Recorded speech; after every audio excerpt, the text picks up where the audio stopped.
Hi, I'm Nancy Drew. Since you can tell a lot about a person by where he or she lives, I thought I'd introduce myself by showing you my room. As you can see, I keep it pretty neat. Of course, I don't spend that much time in here. I always seem to be off solving mysteries. Anyway, here's my center of operations, my desk. Go ahead and poke around. If you want to know the particulars of how I do what I do, take a look at the book titled How to Be a Detective. It's real helpful, especially if you're new to the mystery-solving business. And be sure to check out my scrapbook. I put memorabilia from all my past cases in there. A lot of them were pretty dangerous, and at times really scary. But don't say anything about that to my dad, okay? He worries about me enough as it is. And whatever you do, read what's in the file called Case File. That will tell you all about the mystery I'm about to try to solve. If you think you're ready to dive into that mystery, just click on the plane ticket and you'll be on your way.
When Chantal told me you were just a young thing, well, I thought she was pulling my leg. But you're not much older than my little girl, Freddie. Well, if one of the people at the lodge is to blame for all those accidents, Chantal thinks somebody like me has a better chance of figuring out who it is than somebody more, hard-nosed. Chantal has a bad habit of making up her mind without thinking things clear through. No need for you to tell her I said that, of course. Is she still in Edmonton? Afraid so. Insurance company's giving her and her lawyers a real hard time. Left running the lodge up to me. Which is why I'm not real crazy about the idea of having somebody new underfoot. Especially if something else happens. I won't be underfoot, Mr. Randall, and I may be young, but I'm no novice when it comes to solving mysteries. We're here, so you'll get to prove yourself soon enough. You hear that? Well, now, what was that? Was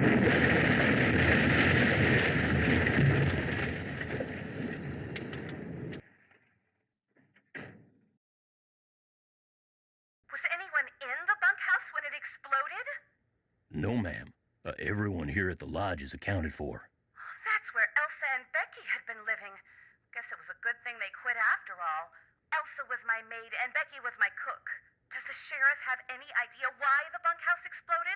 He said he'd know more after the lab was done running tests on the debris he'd collected. He did say the blast was pretty powerful. One of his deputies found the knob to the back door clear out on the highway. That does it. Nancy, you have to find out who or what is behind these incidents, and you have to do it fast. You sure you don't want to give your daddy a call? My dad runs a whole chain of resorts, Ollie. If you think I'm going to admit to him that I can't handle running just one, guess again. Besides, Nancy comes highly recommended, and I'm sure she's got a foolproof plan for getting to the bottom of this. Don't you, Nancy? Well, I was thinking that maybe I'd just be your new maid. You want to be my maid?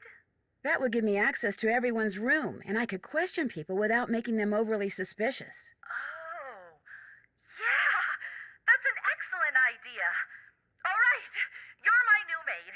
In fact, you're my new cook, too. Your cook? Well, that way, Ollie can stop pretending he can even read a recipe, let alone follow one.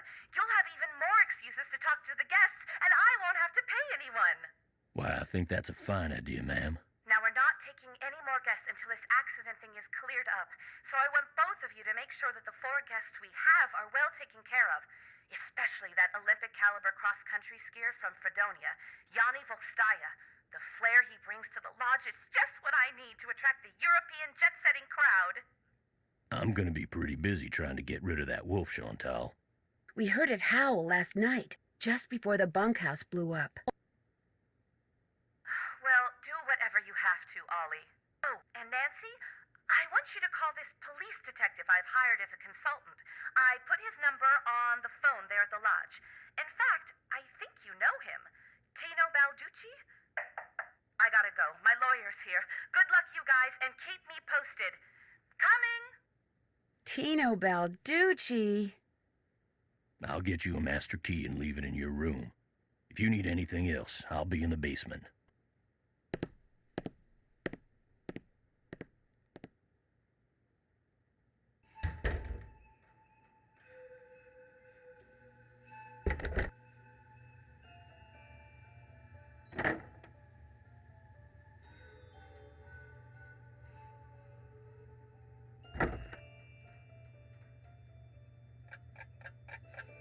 This must be the key Ollie said he'd leave for me. And this must be a list of which guest is in what room. That'll come in handy.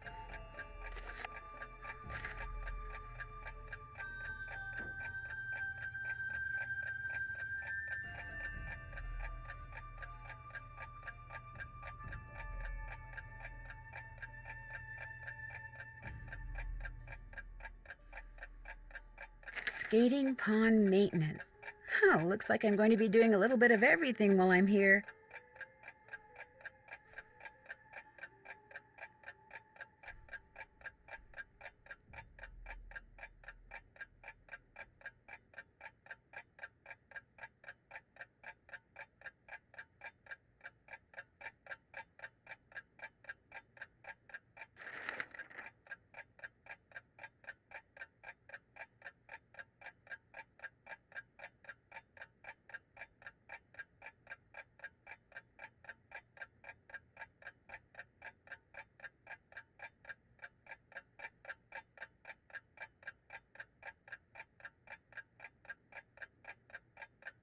Report all avalanches to the Avalanche Patrol.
I'm only supposed to use this door if it's an emergency.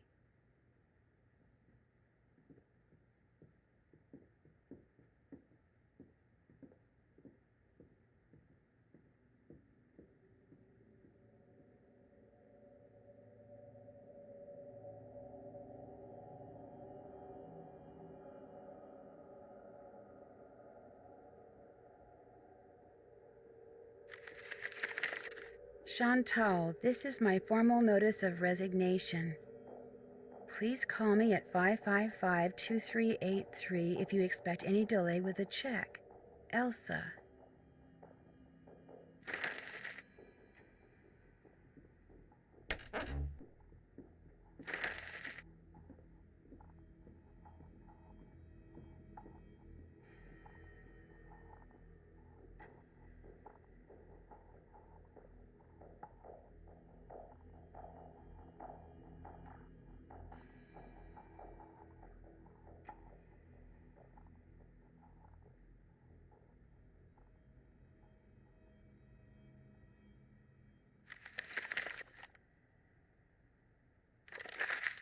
Looks like Elsa was having major boyfriend problems.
Contents deleted.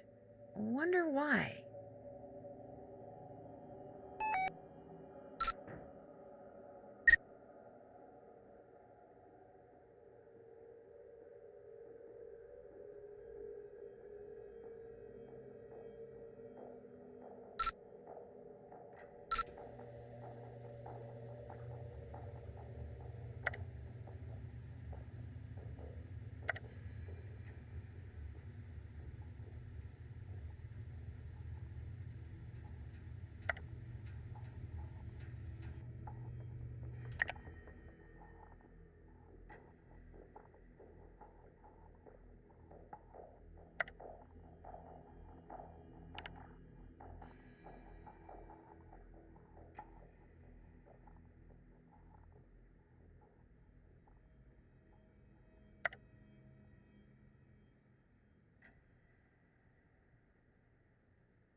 This must be where I drop the laundry bag after I'm done cleaning all the rooms.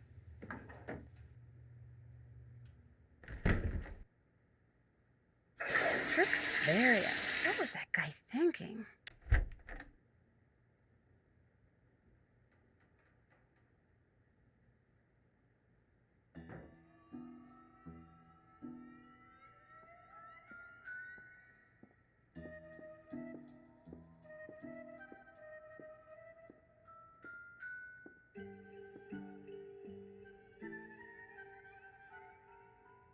Bone which Trapper Dan found near the lodge. He believed it came from a race of giants known as Rexes. The bone's not there. Wonder what happened to it. Snowshoes owned and used by Trapper Dan in early 1900s.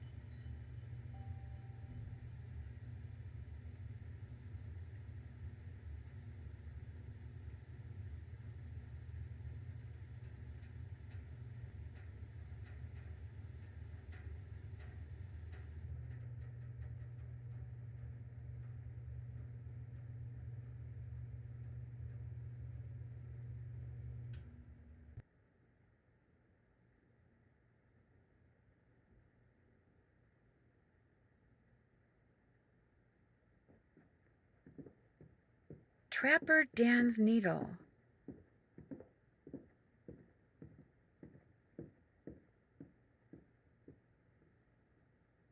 Trapper Dan, seen here with his pet pig, Mary.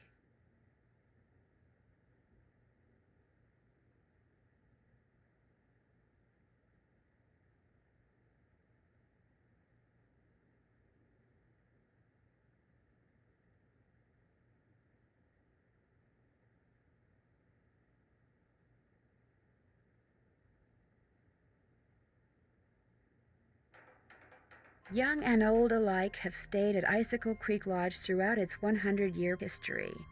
Looks like some of the pictures are missing.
Well, hello there. You must be the new maid Ollie told us about. I'm Bill Kessler. This guy's Lou Talbot. Hey. What's your name again? Nancy Drew. Just thought I'd come over and say hello. Well, Lou here's a grad student. Art major of all things. You're probably gonna need a jackhammer and some hydrochloric acid to clean his room, eh? Have you two been at the lodge for a while? About a week, I guess. I checked in right after he did.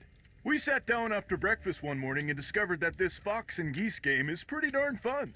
I've been whipping his tail ever since. Is this the first time you've been to the lodge? Yep, sure is. I came for the ice fishing. Of course, knowing there's a renegade wolf running around is kinda dampened my enthusiasm. What about all the accidents that have been happening around here? Bad luck, that's all. No, the only thing that bothers me about this place is the wolf. They should get rid of it, and the sooner the better. They didn't put up with wolves prowling around this place 40 years ago, and they shouldn't put up with them now. What are you, Little Red Riding Hood? That wolf's not hurting anybody. People should just leave it alone. You'll be singing a different tune when it has some little kid for breakfast than has you for lunch. Not gonna happen, dude. Trust me, if something bad can happen, chances are it eventually will, dude. Hey, I know what you can do. Shovel the snow off the skating pond so we can do some speed skating. Lou here thinks he's faster than me.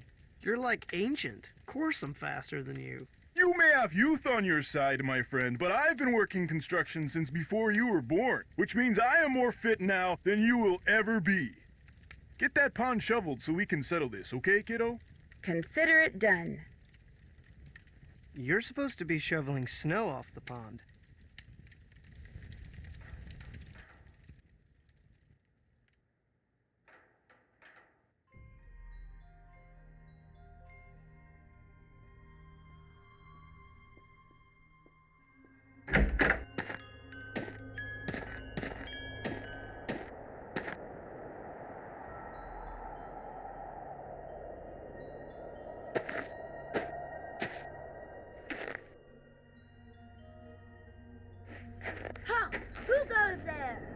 Nancy Drew? Nancy Drew shall not pass unless and until she proves herself worthy. And how does she do that? By hitting the Snow Princess 10 times. Snowballs only, no ice balls. What are ice balls? Snowballs made of ice. If you get hit with one, it can knock you out. So don't throw it or I'll tell my dad. You must be Ollie's daughter, Freddie. I am the Snow Princess. Prepare to defend yourself.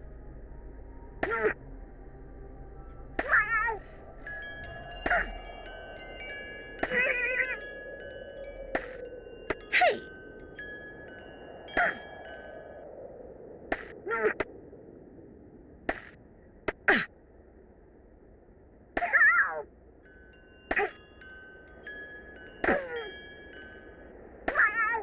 You win, so you may pass.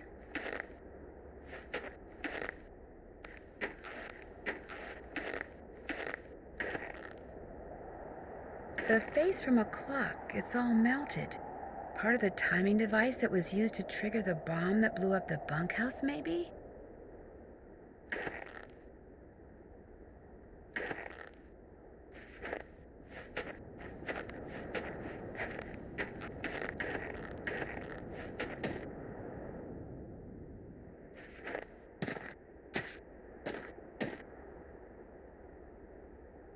I better not follow this trail until I know for sure where it goes.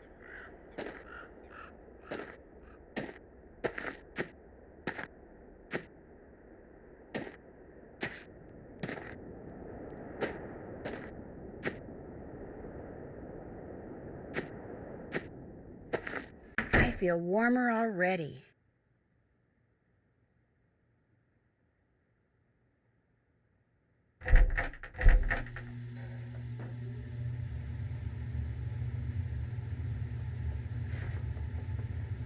Oh, no.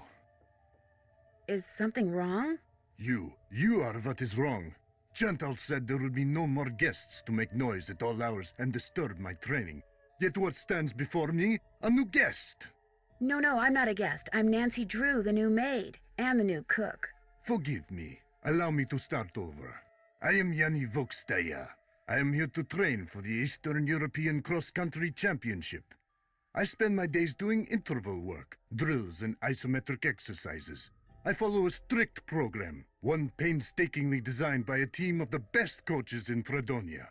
In fact, under no circumstances are you to use your key to let anyone into my room. My competitors are constantly spying on me, trying to steal my techniques. I understand.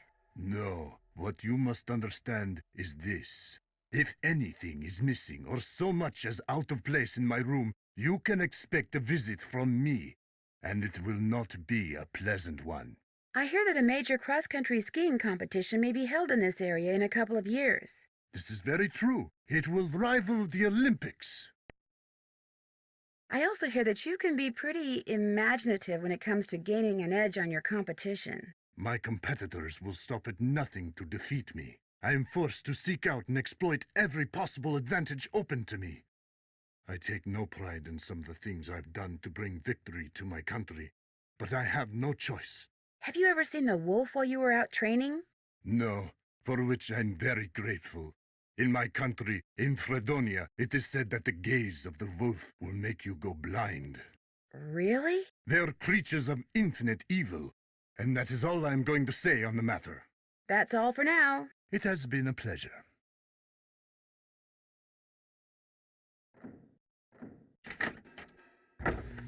I'm just going to stand here and absorb the warmth.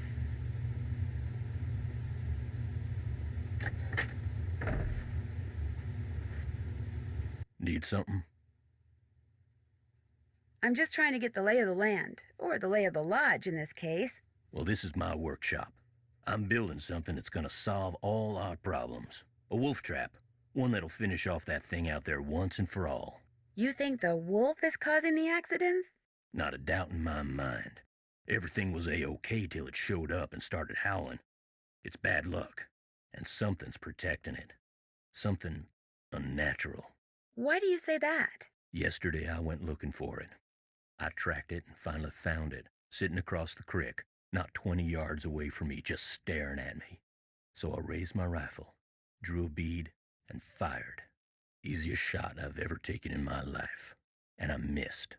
So I fired again, and I missed, and then I missed again, and all the while it just sat there staring until finally it just stood up, walked toward the brush just as calm as could be, and disappeared. Wild animals just don't act like that, and I just don't miss like that. There's something real weird about that wolf, and I ain't gonna rest till I get rid of it. So maybe we should just find something else to job out. You met my little girl yet? Freddie? Oh, yeah. She's got a pretty mean arm on her. She sure does. Of course, that little snow fort she built is pretty much her whole life. Just sits out there waiting for somebody to go by so she can pick a snowball fight with them. I keep asking her how she manages to stay warm all day, but she won't tell me. Says she's got a secret weapon. Yeah, she's something. Can you tell me more about the accidents that have been happening around here? Nope, sure can't. You can't, or you don't want to? Chantal and those lawyers of hers said I couldn't talk about them. Supposed to direct all questions to her. Sorry. How long have you worked for Chantal? About 1.5 years. I was her first hire. Best hire, too. I could run this place single-handed if I had to, just like I'm doing now. Have you ever been in the guest lodge business before? I tried my hand at it once. Long story short, didn't work out. But I've learned a whole lot since then. I could make it work now. Just need to find the right property, get my hands on enough cash to make a down payment, that's all. Does your wife, Freddie's mom, does she live here too? In the summer she does, but in the winter she goes south. See, she's got this nerve condition that makes her real sensitive to cold. Freddie'd like to go with her, but until Chantal stops putting off giving me that raise she promised me, sending Freddie south too is out of the question. I'd better get back upstairs. See you later.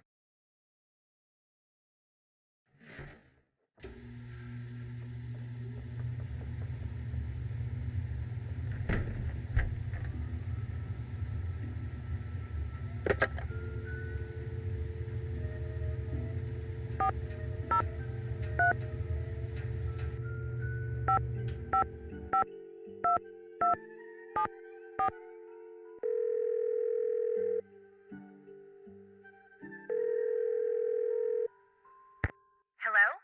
Hi, Chantal. It's Nancy Drew. You know who's behind the accidents? Not quite yet. Oh. About Tino, I'm not totally comfortable with the idea of consulting with him on this case. Why not? Two heads are always better than one, and I find him to be very knowledgeable and kind of charming.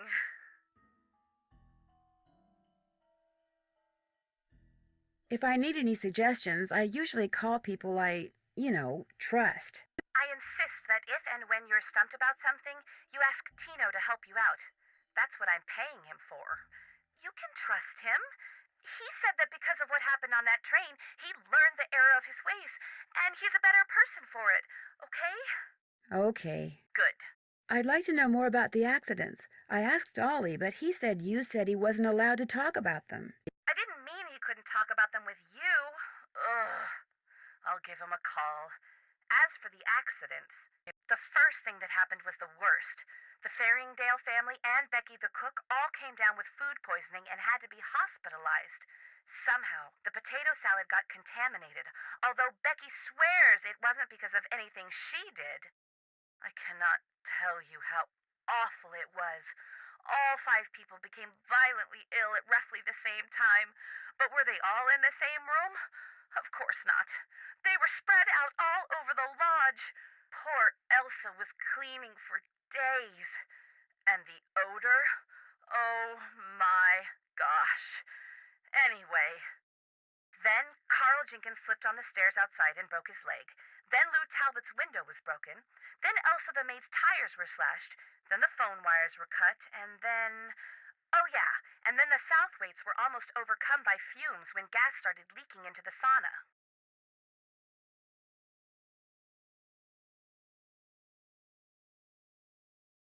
But the only incidents that you can be sure were sabotage were the tires, the phone wires, and maybe the explosion in the bunkhouse? I'm not sure about anything. That's why you're there, to sort everything out before something else happens. Did you know that some photos are missing from the display case in the lobby? Really? Last I looked, they were all there. I think. The caption for them says something like, "Young and old have stayed at Icicle Creek Lodge." I can't remember what they were pictures of, and I sure don't know why they'd be missing. That bone Trapper Dan found is missing from its case, too. First the accidents, now someone's stealing from me? Nancy, you've got to find out what's going on there. If you don't, I'll never be able to convince my dad I'm not a loser. Ever. How come the entries for last year were deleted from the guest register? They've been deleted? That's what the computer says. Contents deleted. Well, I didn't delete them. Freddie. Why would she delete something on your computer? You know how kids are these days. Always hacking into computers, programming them to spread viruses and steal passwords and blow up the world. I think that's only in movies. Besides, pretty much all this person had to do was press the delete key. I still say it was Freddie. Last week, I called that Snow Princess game she's always playing idiotic. I think it hurt her feelings. But she'd just gotten done plastering me with snowballs. What'd she expect me to say? That felt great. Do it again? The guests that are in the lodge now, did any of them stay here last year? Let's see. Lou Talbot stayed here last summer, but only very briefly. His car had broken down and he was waiting for a tow truck. Oh, and Yanni, he was here last winter. He and his trainer, they were checking out places to train. They didn't stay long either. Has anyone talked to you about the World Championship cross-country skiing competition that's going to be held somewhere in this area year after next? That is something I am not at liberty to discuss. In other words, the answer is yes. I didn't say that. Why do you ask? That would tend to make Icicle Creek Lodge a very desirable piece of real estate, wouldn't it? If the championship is held nearby, which as far as I know, still hasn't been decided. You think someone's been causing these accidents to run me out of business so they can buy the lodge from me on the cheap? It's a thought. And a pretty nasty one at that. Is it true that you promised Ollie a raise, but you haven't given it to him yet? He told you that? I can't believe it. Meaning... Okay, I mentioned to Ollie once that I thought he maybe deserved a raise, and now every time I turn around, he's all like, "Where's the raise you promised me? Where's the raise you promised me?" Doesn't he realize I have a few other things to think about right now? I swear, sometimes that crabby little whiner drives me nuts. Nothing else to report. One more thing. Ask Yanni if it would be all right if I use picture on the Icicle Creek Lodge website. I mean, when I finally have a website, it would be great publicity, okay? Sure. Good. Talk to you soon.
Order up.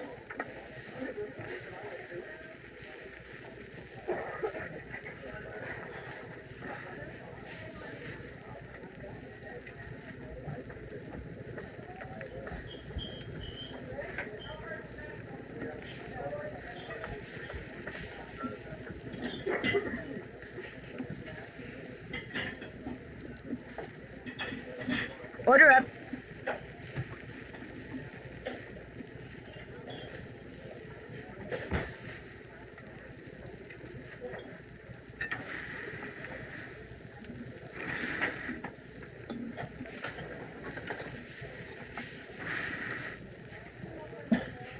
Order up. Order up.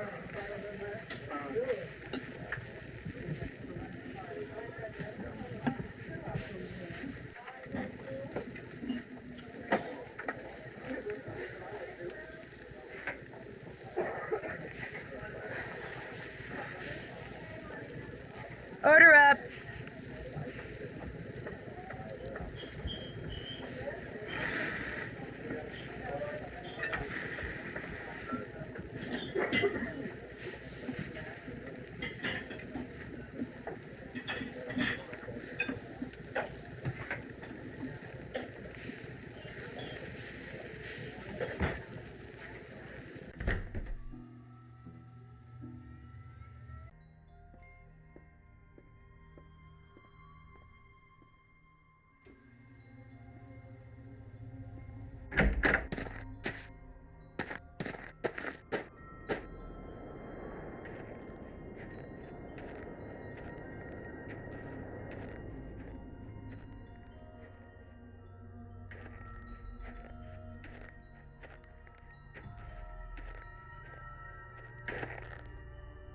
Guess I better get this pond shoveled off.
that ought to do it. Wait a second. Those look like wolf tracks. Maybe I should find out where they go.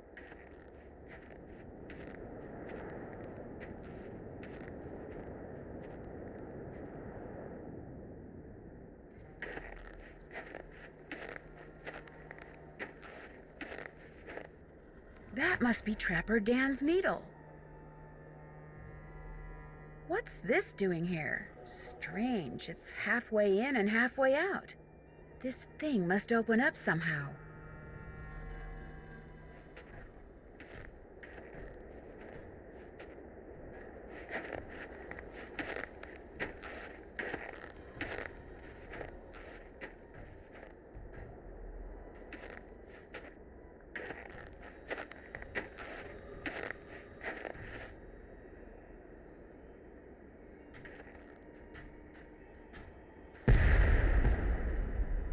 Sounded like an explosion.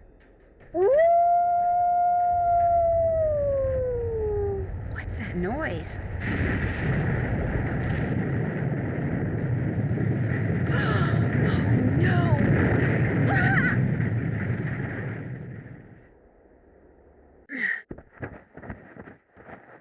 I'm buried in snow. I've got to dig myself out before I run out of air. I'll never make it. I can barely breathe. Someone's up there. Help! I'm down here, right under you. Can you hear me? Help! I can't breathe. You heard me. Thank goodness.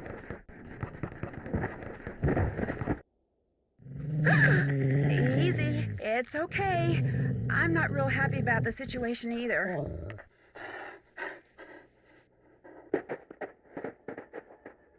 It's gone, but thanks to that hole it dug, I can breathe again. Now if I can just pull myself out.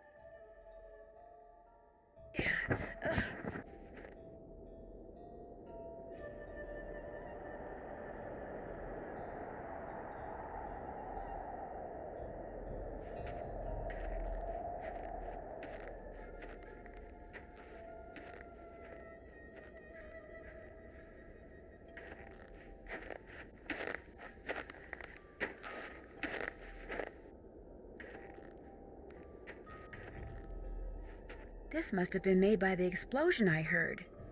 A fossil. Cool.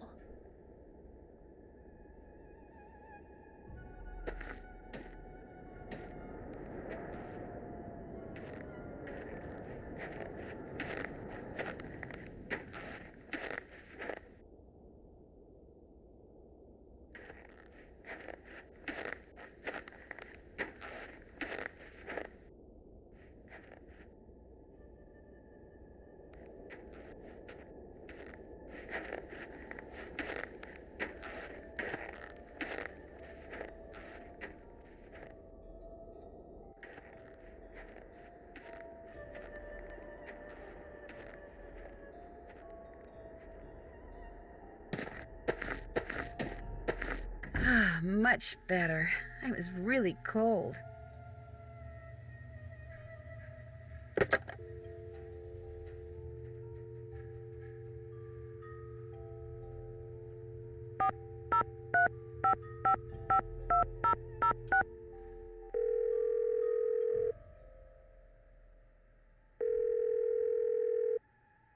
Avalanche Patrol, what's your location? I'm calling from the Icicle Creek Lodge, but I wanted to report an avalanche at Chicken Ridge. Anyone injured or trapped? Not anymore. We'll check it out. Thanks for the heads up. Hey, wait a minute. You know Ollie Randall? The handyman here at the lodge? He's also on the patrol. Do me a favor and tell him that the explosives training in Calgary has been postponed till next month. Explosives training? Sometimes the patrol has to use explosives to bring down unstable snow. Yearly training sessions are mandatory. Ollie'll know what I'm talking about. I'll tell him. Appreciate it. One more thing. Have any of you guys been setting off explosives anywhere near the Icicle Creek Lodge recently? Nope, sure haven't. Well, thanks. Bye.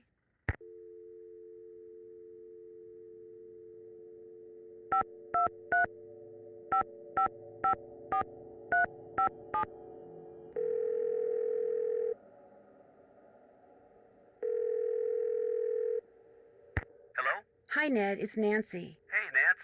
I couldn't tell it was you because you're not calling from your cell phone. No coverage out here. I'm in the middle of the Canadian Rockies, remember? Oh, I haven't forgotten. Everything okay? Well, as a matter of fact, just as I got here, the bunkhouse blew up. Yikes. So there was another act of sabotage? I'm not sure yet. I did find a melted clock face and all the debris, which, if the explosion was caused by a bomb, may have been part of the timer. In fact, I should probably call the sheriff and see what he thinks. Nothing like starting things off with a bang. Sorry, couldn't resist. A lone wolf has been hanging out around the lodge lately. A wolf? That's kind of cool. No, what's cool is that it dug me out of an avalanche and saved my life. You're kidding me. Why would a wolf do that? I don't know. Yet. So, you've got a wolf hanging around that acts like Lassie. What else? Bad news. Chantal is insisting that if I need help, I get it from this police consultant she hired. A guy named Tino Balducci. Tino Balducci? Not that cop That's the one. How does Chantal know him? All I know is she thinks he's charming, and for this case I have to get all my hints from him. Well, I'm sure he'll be very helpful. Not as helpful as, say, I would have been, of course, but very helpful. The guy who built Icicle Creek Lodge also built this weird concrete pyramid thing nearby that everyone calls Trapper Dan's Needle. What's it for? No one knows, but there was a piece of black nylon-type fabric sticking out of it. Like there's a door in it and someone had snagged their clothes on it on their way in. So you think there's a door, but you can't see one? Right. Well, just keep poking around. If something's got a front door, it usually has a back door, too. I'd better get going. Call again soon, okay? I will. Bye.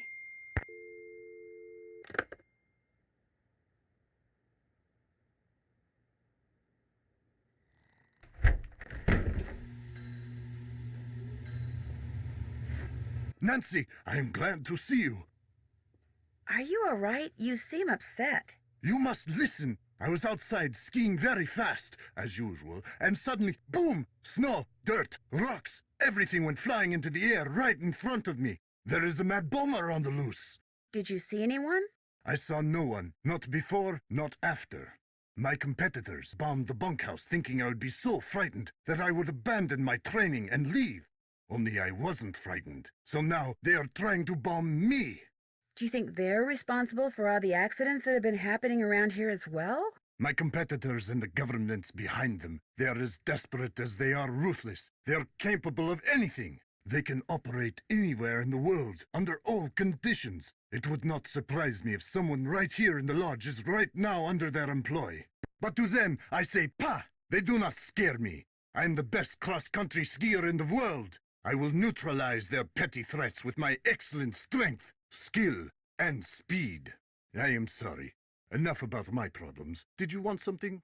Chantal would like to use your name and picture on her website when she gets it up and running. Would that be okay? I am sorry, but no.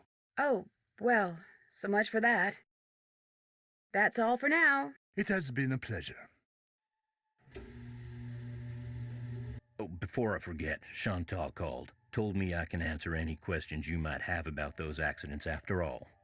Guess she changed her mind. How do you explain what happened to Carl Jenkins, the former guest who slipped on the stairs and broke his leg? Can't explain it. One minute those stairs were clear and dry, next minute they're slick with ice and he's lying at the bottom of them. You're positive they were clear and dry? Yep, chipped every bit of frozen snow off of them myself. You ask me, somebody iced those stairs down on purpose. 'Cause it wasn't nothing I did, no sir. No sir. Have you ever seen Trapper Dan's Needle? Course. Do you know if there's a way to get into it? Don't know, don't really care. Maybe something in that display up in the lobby will tell you what you want to know. The Avalanche Patrol asked me to tell you that the explosives training session in Calgary has been postponed till next month. Well, hallelujah. I didn't really want to go anywhere until I finished off that wolf. Now I won't have to. So you're on the Avalanche Patrol, huh? Yep, dang. I just remembered. Patrol wants me to keep an eye on Skookum Ridge for the next couple of weeks. Here, there's the key to the snowmobile. Take it out to Skookum Ridge and see if there's been an avalanche. You want me to check it out? Seat it so you don't have to worry about the cold. Make sure you call the patrol and give them a report when you're done. You can handle that, can't you? You bet. Good. 2 more things. That Bill Kessler guy's getting bored being the only one around here doing any ice fishing. He wants competition. So if he says anything to you, just remember that Chantal wants you to keep the guests we got happy. Other thing is, a cold snap's on its way. You think it's cold now? Just wait. Gotta be real careful anytime you're outside. So, we done here? I'd better get back upstairs. Good.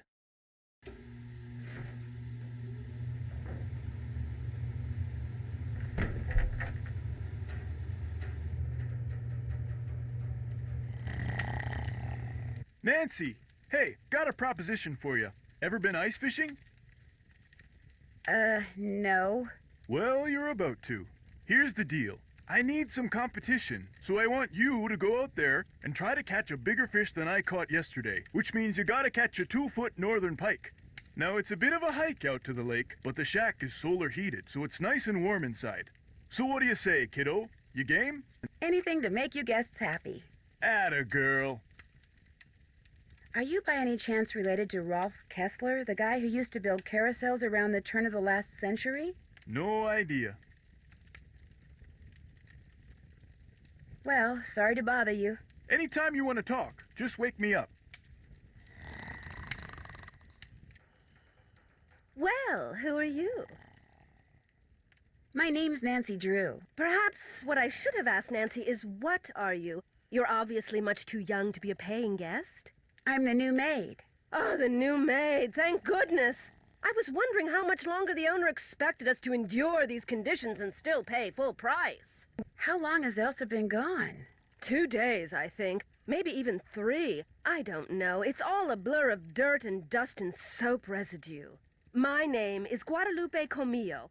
My friends call me Lupe. 2 things, dear. First, the alarm clock is missing from my room. I don't necessarily need another one. I just don't want to be charged for that one, seeing as I have no idea where it went to. Second, be a doll and clean my room first. It'll hardly take you any time at all, especially compared to the other rooms. The other guests are all men. Single men. Well, I'm happy to report that I've already cleaned your room. Excellent. I hate to sound nosy, but what are you doing? Birds. I'm watching birds. That's what I am, you see, a bird watcher. Sometimes I go outside and watch, and sometimes I stay inside. It all depends on what the birds feel like doing and what I feel like doing. So that's what brought you to Icicle Creek Lodge, the birding? Absolutely. The place is a veritable birding paradise, even in winter. In fact, in the short time I've been here, I've seen hawks, eagles, orioles, cardinals, jays, nothing truly rare. But to a wildlife lover such as myself, seeing them in such a spectacular setting is thrilling nonetheless. Have you met the other guests? I've bumped into them at one time or another, yes. I don't spend all my time in front of this window. That Yanni fellow, he's very talented but extremely intense. His whole life revolves around being the best in the world. As for the 2 who are always sitting across the way playing that silly game, the older man, Bill Kessler, he's no deep thinker, but he's nice enough. But the other one, that college student, talking to him is like trying to converse with a giant turnip. No social graces whatsoever. I almost prefer talking to the handyman. Almost. Anyone that intent on destroying something as glorious as that wolf is hardly worth talking to. Have you ever seen the wolf that's been hanging out around here? No. Not that I'm looking for it, of course. Yanni occasionally skis by, and that dullard of a student, I see him snowshoeing occasionally. But I've yet to see the wolf. Have you seen it? Me? I'm just the maid, remember? But I did find a bunch of tracks beyond the pond. You could try following them and maybe see the wolf that way. Maybe I will. Have you told anyone else what you just told me? No. Good. Don't. You see, I'd like to see this wolf for myself, and I don't want everyone else going after it and scaring it away. And there's no telling what that trigger-happy handyman might do. So it'll just be our little secret, all right? I've enjoyed talking to you. Ta-ta!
The sign's not buried, so I guess there hasn't been an avalanche.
Much better.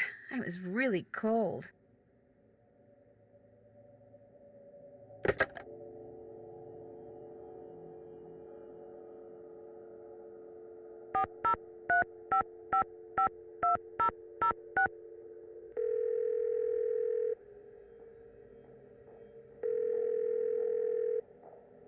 Avalanche Patrol, what's your location? Actually, I'm calling on behalf of Ollie Randall. He wanted me to tell you that there hasn't been any avalanche activity out at Skookum Ridge. I was wondering when we were going to hear from him. Thanks for the report. No problem.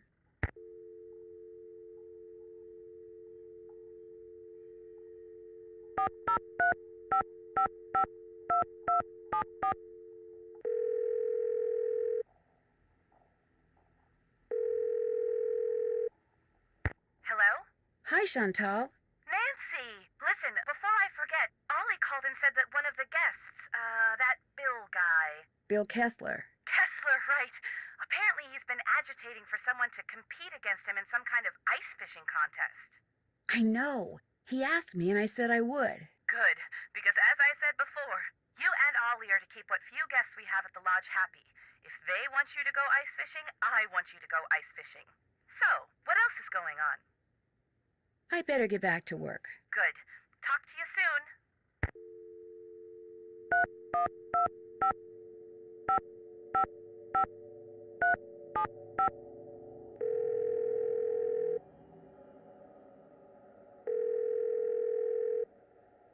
Hey, Nancy.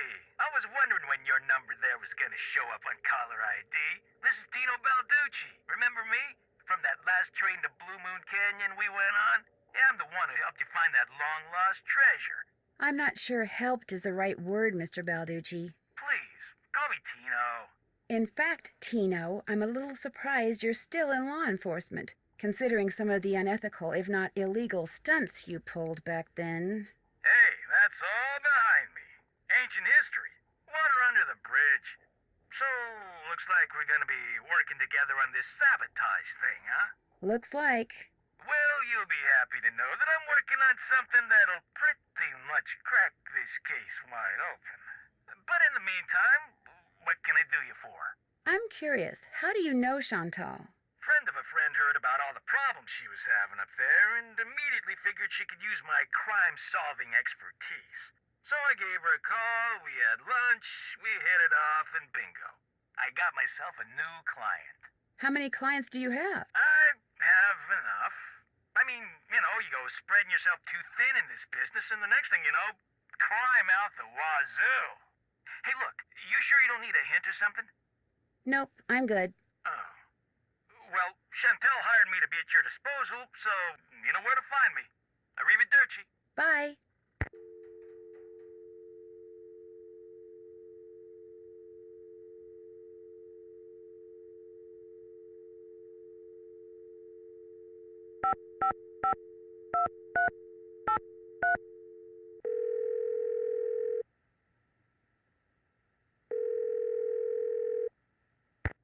up a double-double while you're at it, okay? Yo, what's up? Is this Elsa Sybilhoff? Used to be. Now it's just Sybil. Sybil? Sybil. That's what I'm going to call myself when I audition for Canadian Idol. You're no longer a maid? How'd you know I was a maid? Who's this? My name's Nancy Drew. I'm calling from the Icicle Creek Lodge. I hear you had some tire problems while you were here? Oh, yeah, right.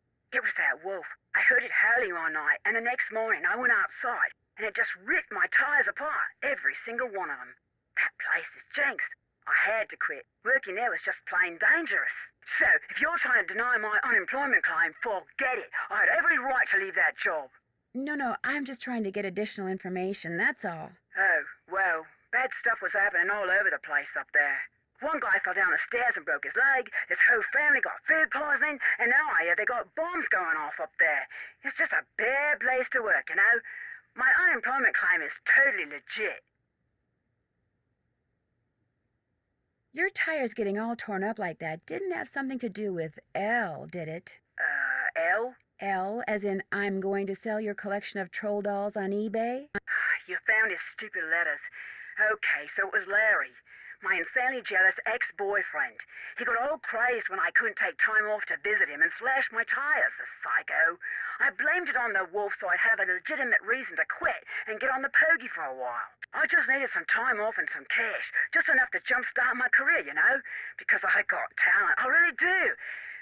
But you're right, I shouldn't have lied like that. Look, I'll contact the unemployment office and tell them the truth, okay? Good idea. What happened to Larry? All I know is he's finally out of my life. Take it from me. Do not ever think for 1 second that having a jealous boyfriend is in any way, shape, or form a good thing. Because it's not. It's the worst. Got that, Nanook? Nancy. In fact, I'm writing a song about it. It's called Slash Your Jealousy, Spare My Tires. Get it? Spare My Tires. I'll probably sing it on Canadian Idol. Hey, you want to hear it? No. In fact, I'd better get going. Good luck on the show, though, and thanks for the advice. Anytime.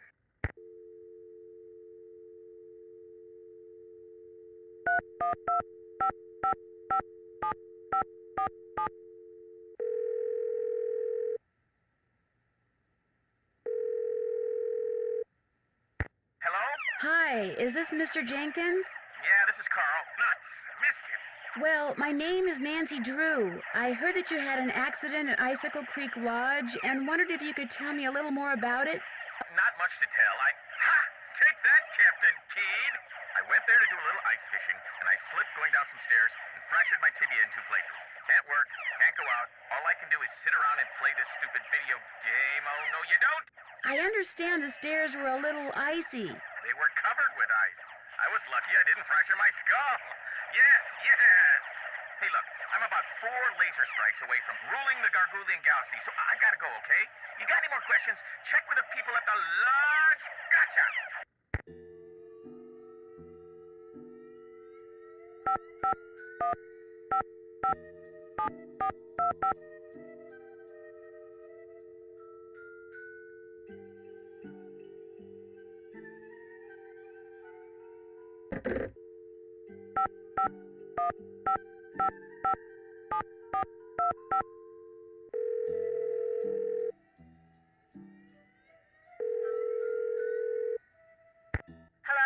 Hi, are you Mrs. Farringdale? Put your socks on in the car, okay? We're late. This better not be a sales call because I really don't have time. No, my name is Nancy Drew, and I'm calling from the Icicle Creek Lodge. You know, in Canada. After what happened to me and my family, I have no intention of going back there ever, no matter how many freebies you throw in. I thought I made that clear. Put that cookie down and get in the car. I'm not really with the lodge. I just wondered if you could tell me what happened. The 3 of us had meatloaf, potato salad, and green beans for dinner one night. And by 4 the next morning, we were all sick as dogs and had to be taken to the hospital. We recovered quickly, thank goodness. But the minute we got out, we went straight to the airport. I will never set foot in that lodge again. The worst of it is, I made poor little Susie eat all of her potato salad that night. Eat it, I said. It's cold out. You need the carbs. Now she refuses to eat any kind of potatoes, even French fries. All our friends think she's a freak, and all our friends' mothers think I'm a freak for going to Canada for winter break instead of Disney World like everyone else. Turn that TV off. soccer game, and I'm snack mom. Only I haven't been to the store yet. Maybe I can sneak out during halftime. Sure, just pull out the orange slices and no one will notice. Oh my gosh, the orange slices. Susie, get in the car! We have to go right now!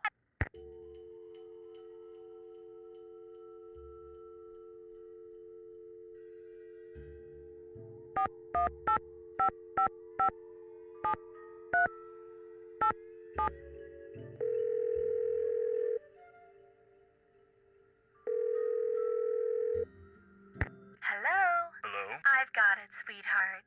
Hi, is this Brenda and Derek Southwaite? Yes, it is. Is this a solicitation? Honey, you're so suspicious. Only because you can be way too nice for your own good, darling. I'm not selling anything. I just want to ask you about your recent stay at Icicle Creek Lodge. You mean Icicle Creek Lodge? Oh, very clever, sweetie. Gas was leaking from so many places while we were there, it's a wonder the place didn't blow sky high.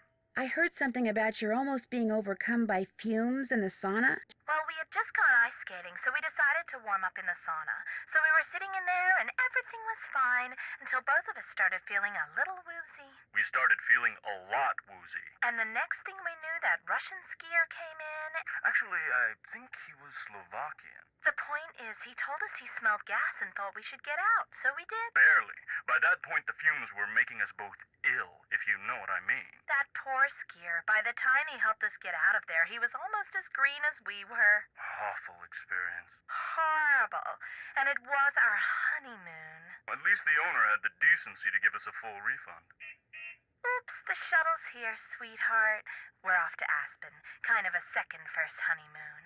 Long story short, if you're thinking about going to Icicle Creek Lodge, don't. Well, I appreciate the advice. Have fun. Oh, we will. Bye. Bye.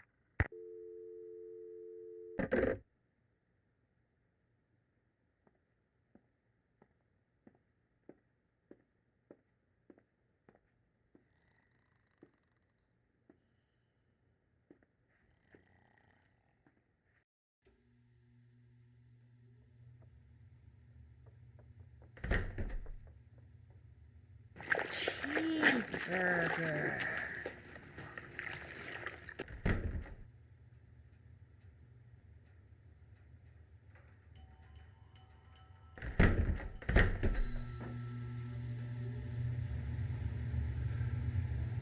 You check out Skookum Ridge. Yep, no avalanche. There's your snowmobile key. You make a report to the Avalanche Patrol. Sure did. What else do you want? I'll get out of your hair now. See you later. I'm glad for the chance to talk once again. There is something I must explain. By all means, explain away. What I said before about wolves. It is because my grandmother was killed by wolves. Killed and devoured. Are you serious? Years ago, when my mother was a little girl, her mother, my grandmother, was on her way back from the village on her motor scooter, which was and still is the only means of transportation most Fredonians can afford. It was January, and the sun had just set, and it was dark, very cold. There were thousands of wolves in the countryside that winter. At night they would roam in huge, hungry packs. My grandmother was halfway home when she came upon a young man waving from the side of the road for her to stop. He too had been on a scooter, but his had broken down, and wolves were gathering all around him, preparing to attack. My grandmother, of course, stopped, and he leapt on behind her, and they took off down the road with the wolves, dozens of them, chasing after them.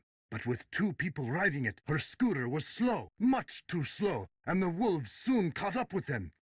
And when one of the wolves seized my grandmother's boot in its teeth and started to pull, instead of helping her, the man pushed her off the bike. It instantly gained speed and he got away.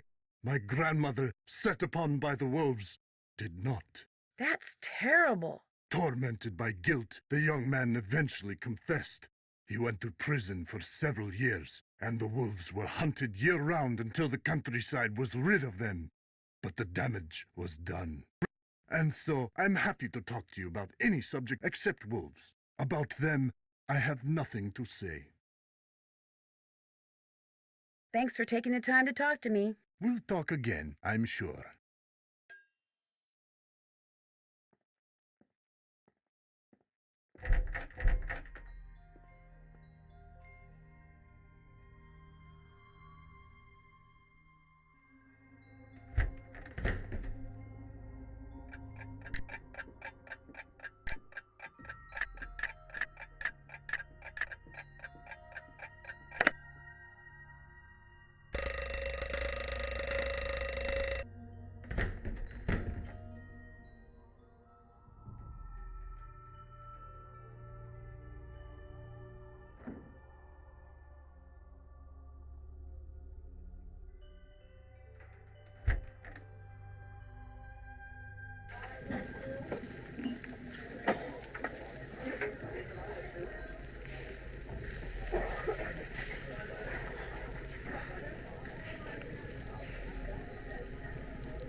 Order up.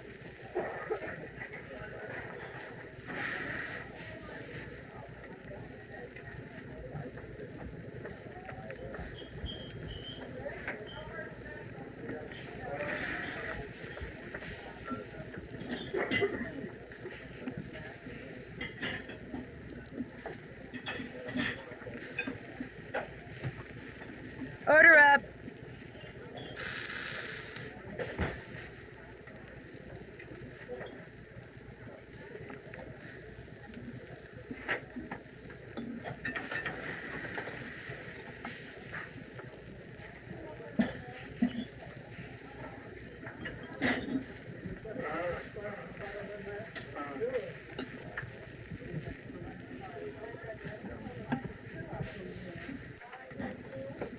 Order up.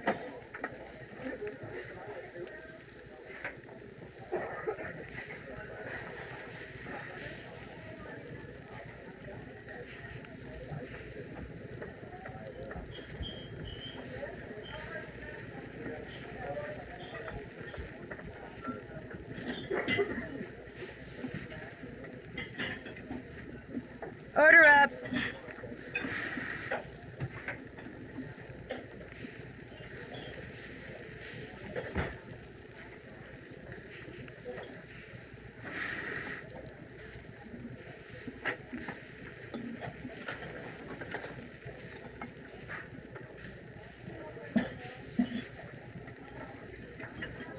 Order up.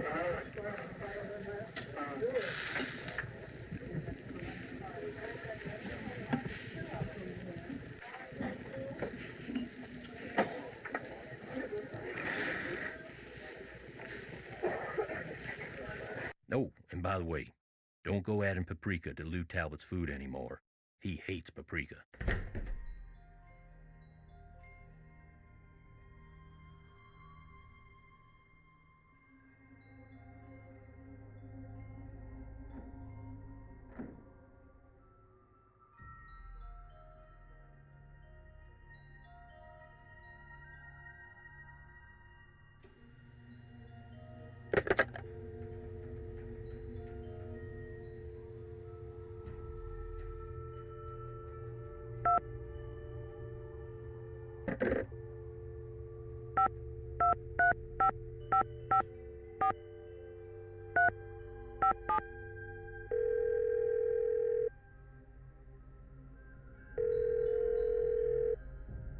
Hello?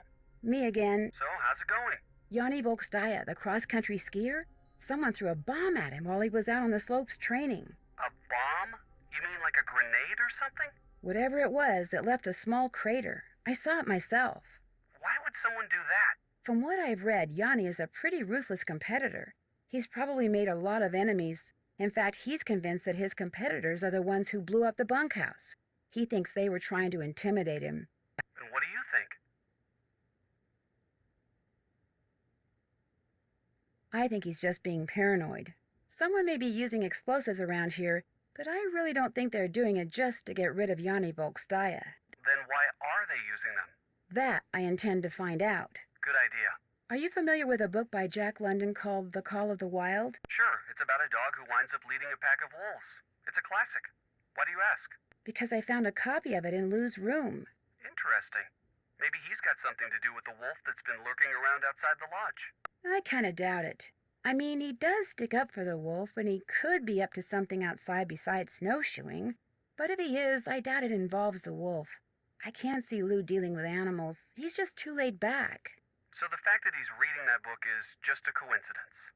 I think so. As I recall, it was a pretty good book. Guadalupe Comillo says she's a bird watcher, but I'm not so sure. Why do you say that?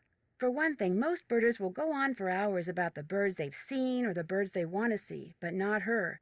In fact, birds seem to be the last thing on her mind. And for another thing?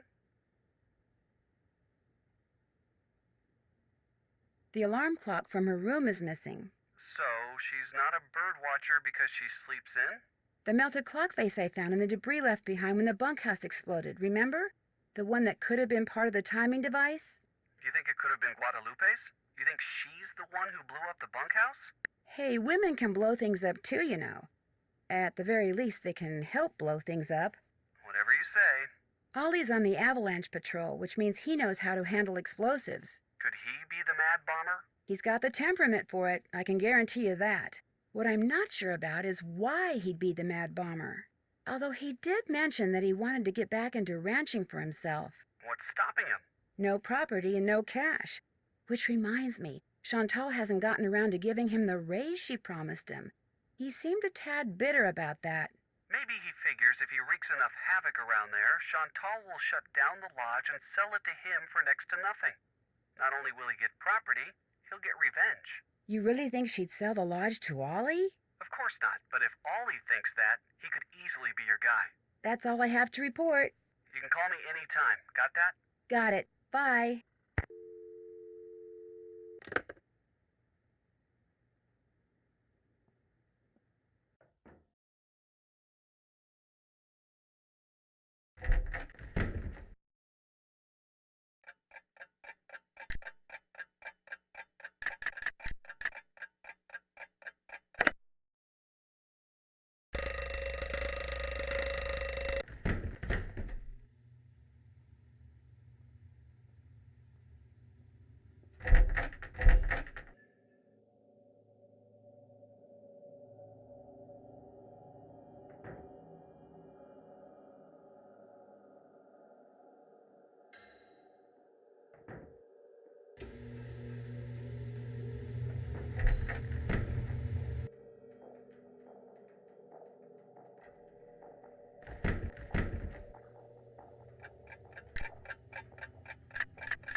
Order up.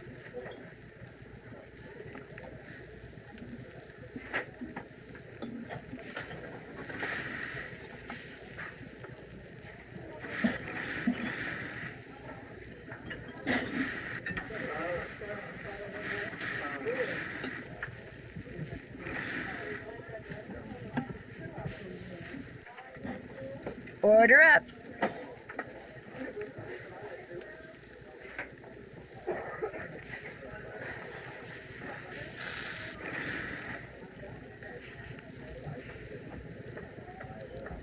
Why, this looks downright wrong.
I can't serve this. Make it again.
Order up.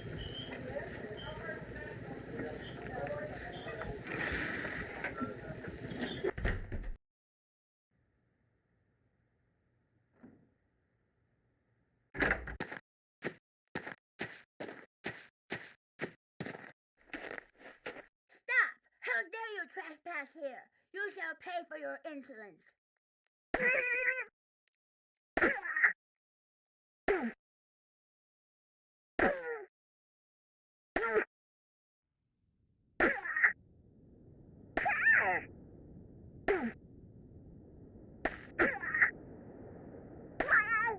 The Snow Princess surrenders. For now.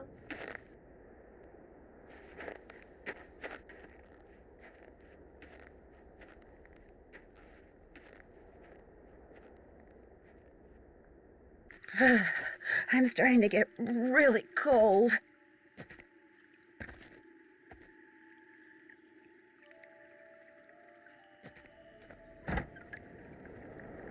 Oh my gosh. It looks like someone came in here and just wrecked everything, including the fishing gear.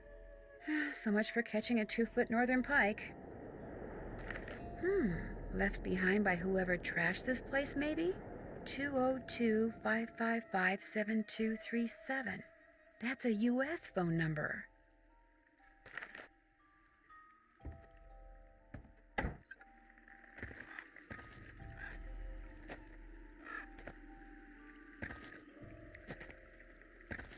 It is really, really cold out here.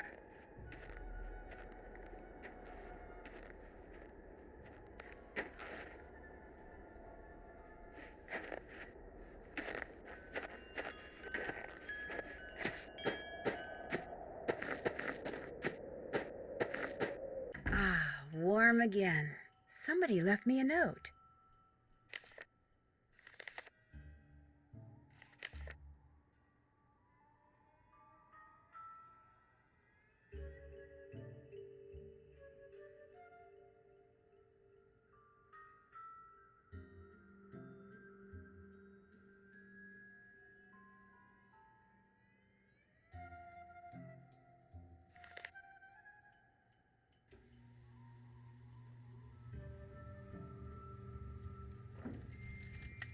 Hey, little Miss Fisherman. What can I do for you?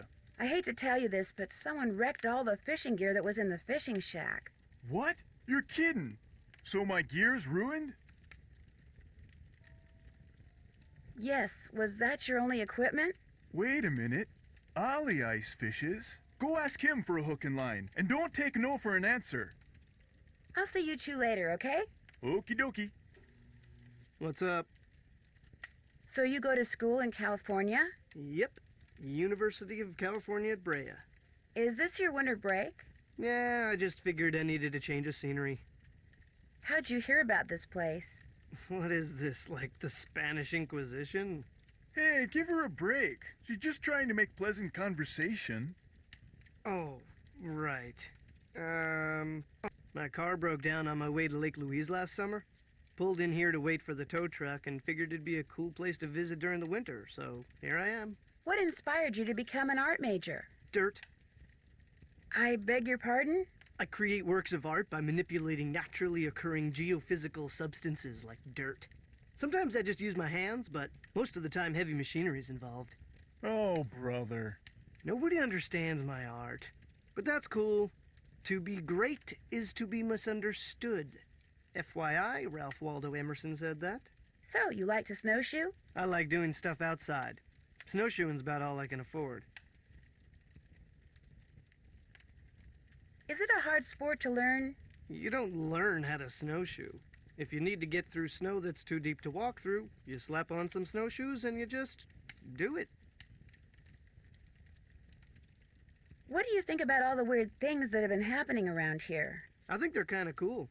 Accidents make life colorful, you know? You wouldn't be saying that if you were the one who'd slipped on those ice-covered stairs or eaten that bad potato salad or had those 4 flat tires. Hey, I had that broken window. Broken window? I went snowshoeing on like the 3rd day I was here, and when I got back, the window in my room was broken. Glass was all over the place.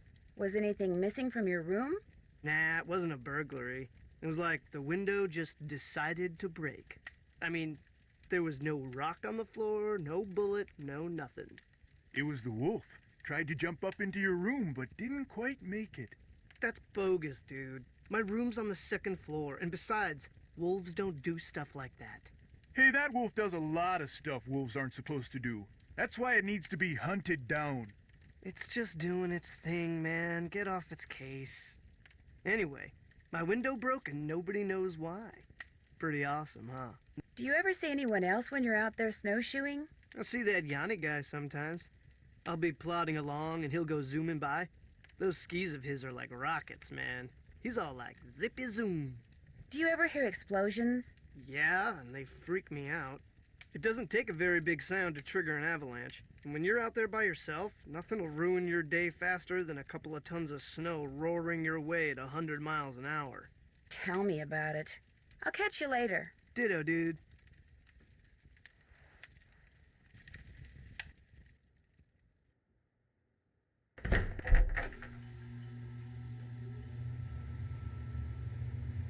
What you need? Someone went into the ice fishing shack and ruined all of Bill Kessler's equipment. Probably some animal-loving eco-fanatic who figured it was time to save the fish.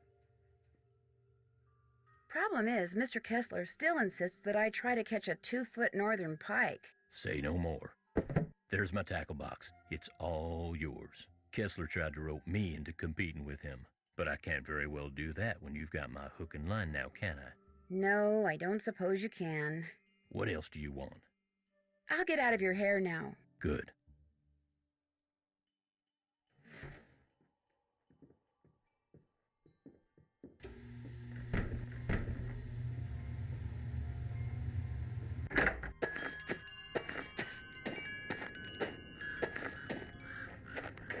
Stop! You cannot pass until you have proven yourself in battle.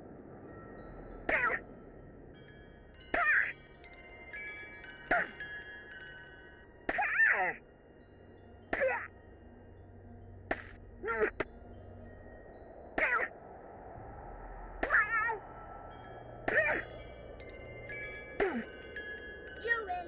Here you go. Whenever you're really cold, just squeeze the toasty pack and you'll get a burst of heat. It only works when you're already cold, and you can only use one toasty pack at a time.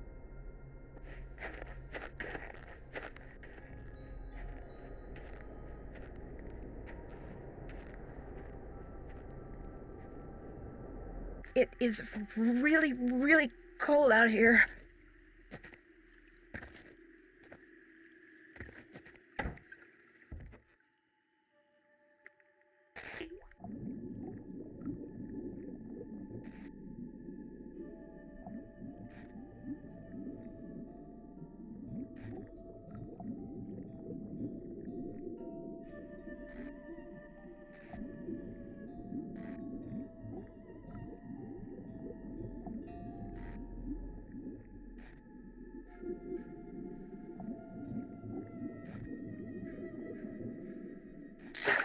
Wrong again.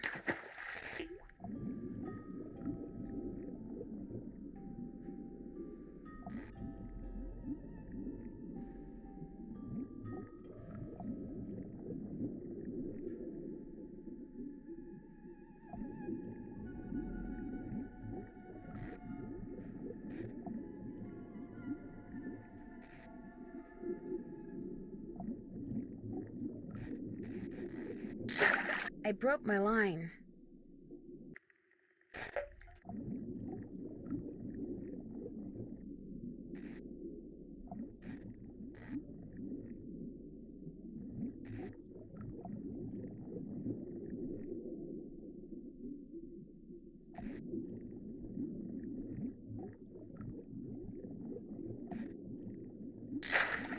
Rats, too small.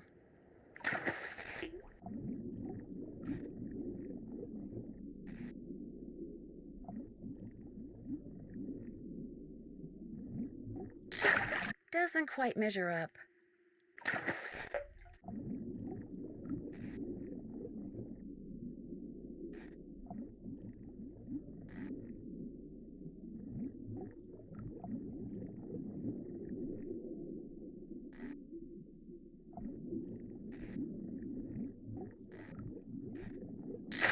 My line just bit the dust.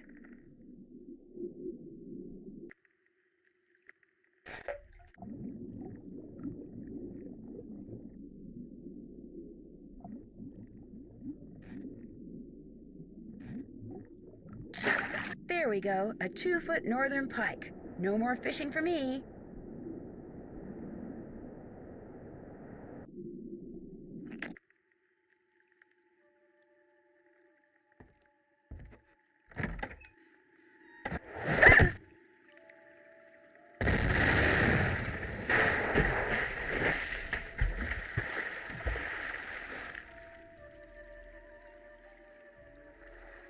Oh my gosh, whoever threw that ice ball at me must have set off an explosion that shattered the ice. And my jacket's gone. No wonder I'm so cold.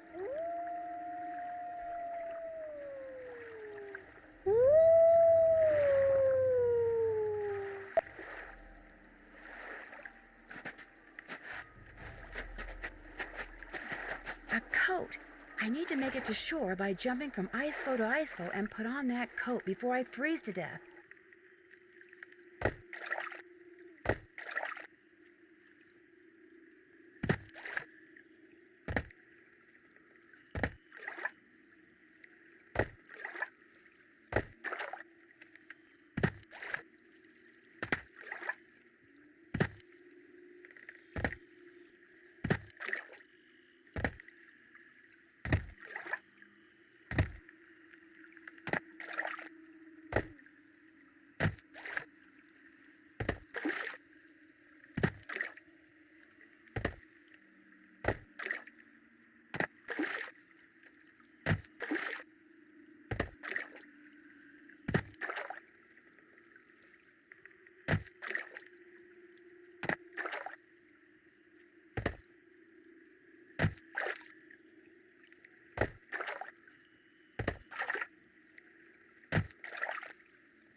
I don't know whose this is or why that wolf left it here, but at least now I won't freeze to death.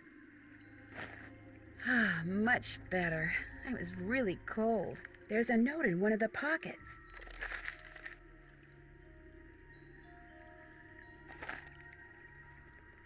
Since I can't go back the way I came, maybe these tracks will lead me to shelter.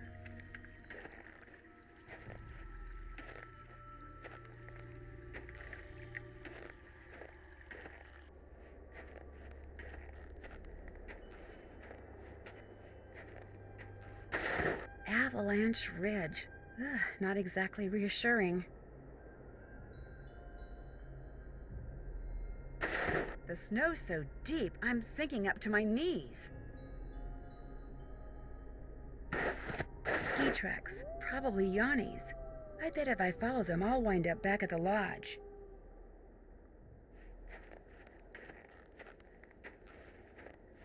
If I don't get warm soon, I may not make it.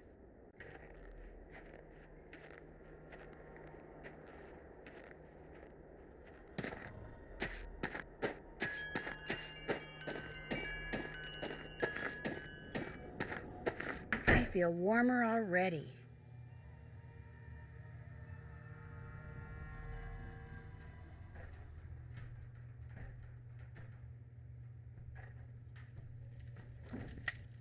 Nancy, hi! What the heck happened out there? Actually, I'm not quite sure.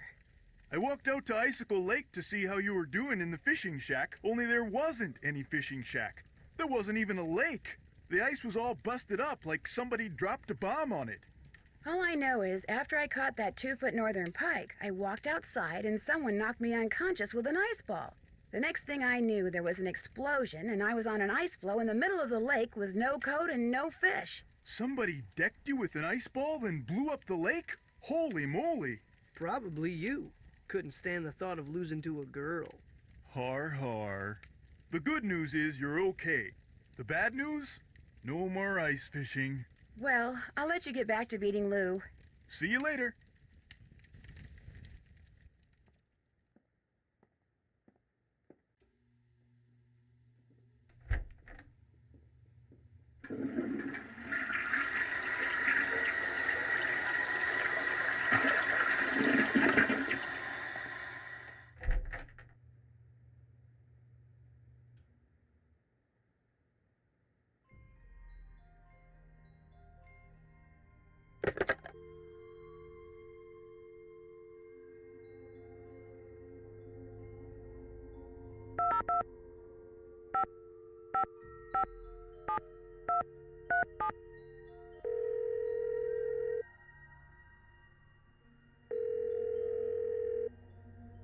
You have reached Run and Grow Free, a non-profit organization dedicated to making sure that the wild animals of North America remain wild. No one can take your call at the moment because all of our volunteer staff is busy blocking access to California's wilderness areas in order to protect their cougar, bear, and condor populations. But if you leave your name and number after the beep, someone will eventually get back to you. Especially if you want to make a donation.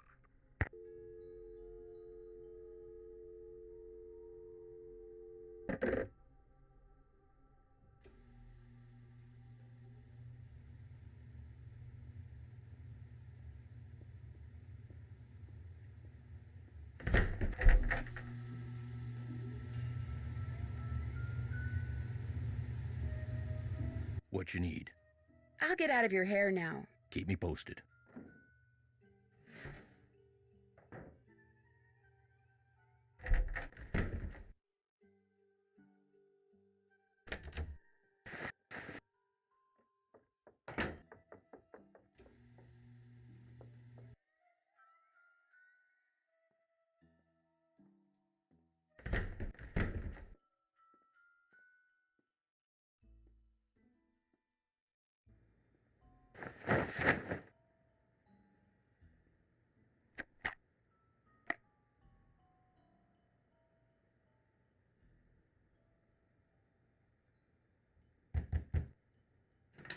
What do you want?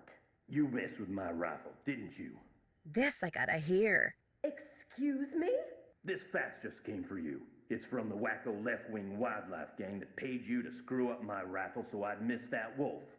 How dare you talk to me like that? I'm leaving this place right now. Good. You just got yourself an escort off the premises.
Mystico, 1555 Mystico, and prepare to be amazed.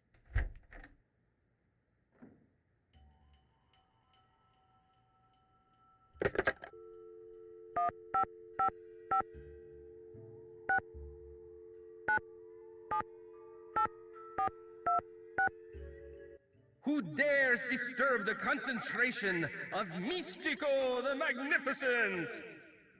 I'm sorry. This is Nancy Drew. Nancy Drew, I see your future clear as tape. I see a white wolf and a dark figure named Bruno. Bruno?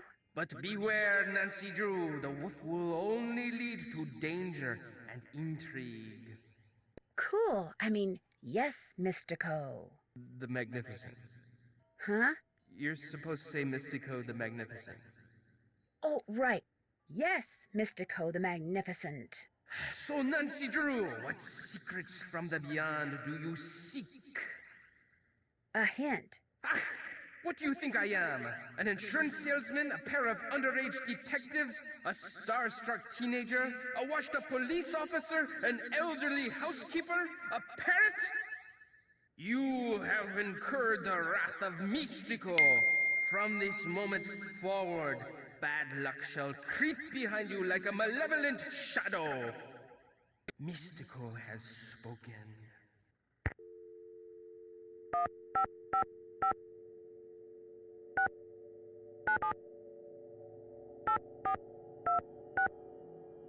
Who dares disturb the concentration of Mystico the Magnificent? Hi, this is Nancy Drew. So, Nancy Drew, what secrets from the beyond do you seek? A reason for being? Ah, who do you think I am? A librarian? A witless actress? A retired school teacher? The hapless owner of a ski lodge? A kidnapped teenage reporter? A ne'er-do-well curator? A freaked-out homeowner? An amusement park owner? A tour operator? A ranch owner? A neighbor? A distant friend? A clueless socialite? A worried investor? An entomologist? You have incurred the wrath of Mystico. From this moment forward, bad luck shall creep behind you like a malevolent shadow. Mystico has spoken.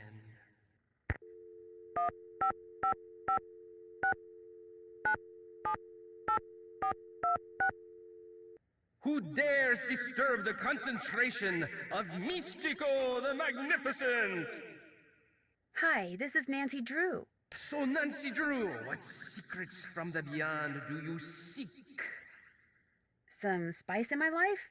Ah, who do you think I am? A gun-toting thug, a washed-up actor, an antique stealer, a diamond thief, an old man, an art aficionado, a hillbilly, an art director, a whale lover, a flannel-wearing cuisinier, a sneeveling brat, a quack, a social climber, a flâneuse, a two-headed monster? You have incurred the wrath of Mystico. From this moment forward, bad luck shall creep behind you like a malevolent shadow. Mystico has spoken.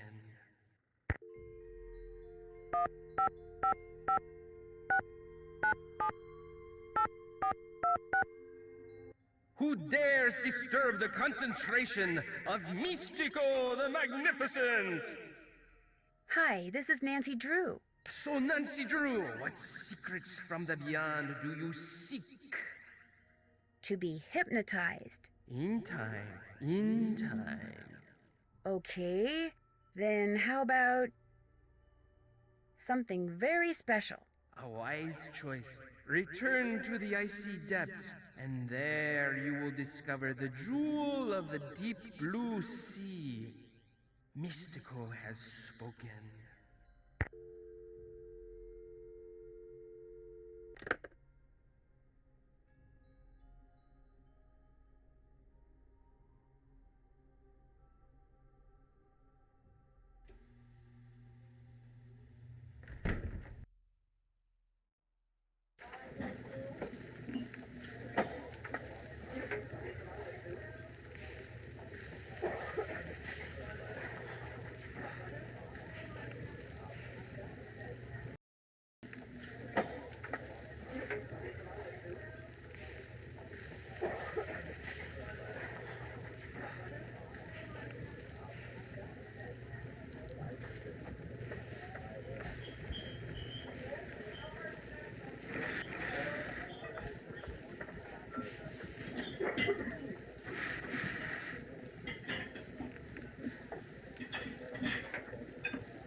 Order up.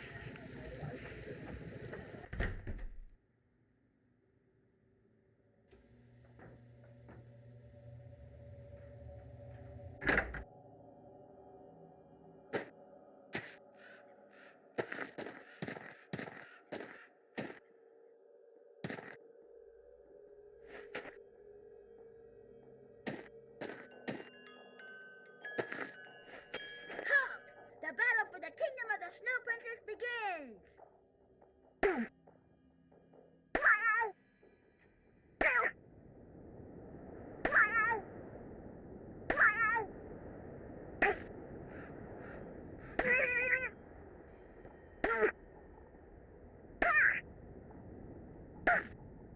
You win! Heads up!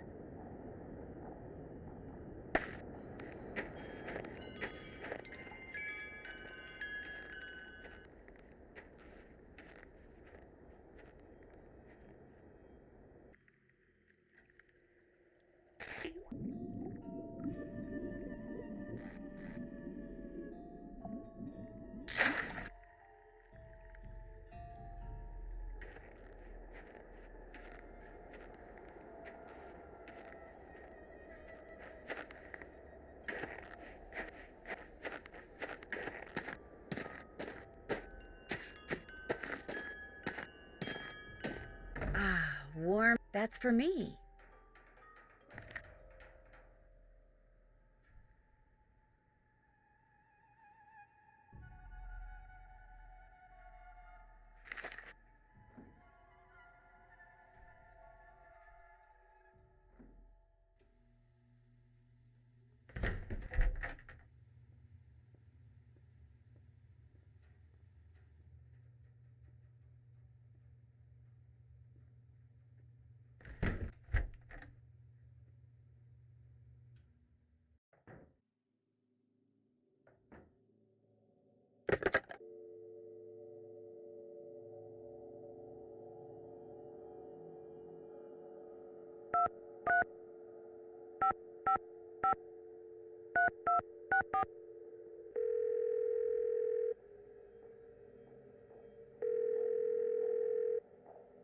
Hello?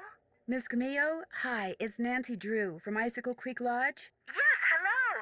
Is the wolf all right? Well, Ollie hasn't succeeded in shooting or trapping it yet, if that's what you mean. But I'm not going to tell you any more until you tell me who you really are. All right.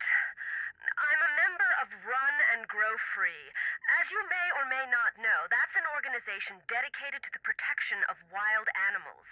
I went to the lodge to make sure nothing happened to that wolf. See, we're trying desperately to arrange to have it captured and transported to a sanctuary. But so far, all the ones we've contacted are full. And unless and until we find a place for it, all we can do is try to protect it. Now tell me more about the contact you've had with the wolf. After I was buried by an avalanche, it dug a hole in the snow so I could escape. It may have sensed you were in trouble, or its behavior may have been totally random. But either way, the fact that the wolf didn't simply run away from you is very bad news. It is? Wolves and humans simply do not mix. While wolves may appear to be similar to dogs, behaviors that have been bred out of dogs after thousands of years of domestication are still instinctive to wolves. Training a wolf to behave like a dog may mask those instincts, but it cannot eradicate them. For that reason, no matter how sociable the wolf may appear, instinct can at any moment rear its ugly head with devastating results for any humans involved and for the wolf. Especially for the wolf, who will have simply been doing what comes naturally. So the fact that this wolf doesn't seem to be that afraid of people could lead people to think they don't have to be afraid of it. Precisely. It could make them forget that all wolves are, first and foremost, wild. And while we're on the subject, do not ever give in to the temptation to feed the wolf. For one thing, a wolf's jaws are twice as powerful as a German shepherd's, and should your hand happen to get in its way when it tries to feed? I get the picture. For another thing, making the wolf dependent upon you for food would seal its doom. It sounds strange, Nancy, but the very best thing you can do for that wolf is nothing. Are you the one who wrecked all the gear that was in the fishing shack? Yes, that was me. I was afraid that Bill Kessler fellow fellow would encounter the wolf on one of his trips out to the shack, and that it would end badly for the wolf. So I did a number on his equipment. I've done worse while working on behalf of Run and Grow Free. Believe me.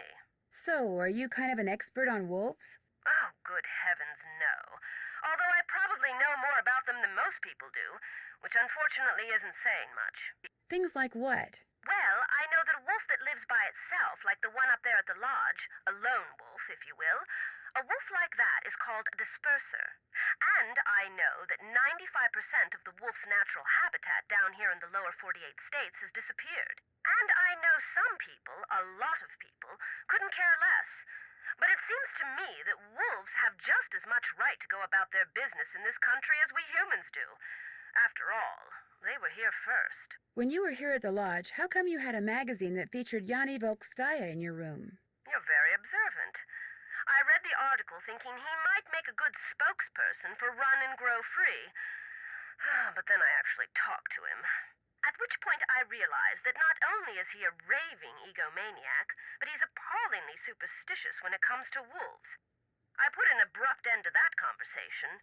I was afraid he might try to tell me that wolves had eaten his grandmother or something. You know, actually, never mind. Why can't the group you belong to just capture the wolf, take it out to the middle of nowhere, and let it go? Because unfortunately, there's really no such place as nowhere anymore. We humans are, or can be, everywhere. Plus, wolves can travel great distances. Contact with humans would be inevitable. And since this wolf has obviously lost its fear of humans, it would be an easy target for anyone prone to shoot first and ask questions later. No, a sanctuary is the only place where it would be truly safe. What's a sanctuary? It's a facility where wolves can live out their lives in as natural a setting as possible in the company of other wolves. You mean like a zoo? No, sanctuaries are usually not open to the general public. And while educating visitors about wolves is certainly one of their goals, their primary concern is preserving the animals they take in. Unfortunately, the more humans encroach on wolves' natural habitat, the more crowded the sanctuaries become. Aren't there any government agencies that can take care of the wolf? For the most part, and especially up there, wolves are considered to be pests. If a government agency got involved, it would take care of the wolf all right, permanently. It gets so cold here at night. Will the wolf be okay? Not only are wolves built to withstand cold temperatures, but they know instinctively what to do to survive in extreme conditions. If they didn't, they would have disappeared from the earth eons ago. Why didn't you just come out and tell the people at Icicle Creek Lodge that you were there to protect the wolf? Because I assumed, and quite correctly as it turns out, that very few people there would be sympathetic to my cause. Had I not been undercover, they may have tried to foil my efforts. Instead, I was able to foil theirs. For a while, at least. Did you ever hear any explosions while you were staying at Icicle Creek Lodge? Yes, as a matter of fact, I heard several. Do you have any idea what caused them? My first thought was that Ollie had completely lost it and was going after the wolf with explosives. But when I realized that even he wasn't that stupid, I assumed it was someone clearing an avalanche or a downed tree or something. While we're on the subject of explosions, did anyone ever figure out what made the bunkhouse blow up like that? No, but I can't help but wonder if that explosion is related to the other explosions. Good point. No offense, but it sounds to me like instead of hiring a new maid, the owner of the lodge should have hired herself a detective. Yeah. That's it for now. Thanks for calling. Oh, and from now on, call me Lupe. I think you've earned that right.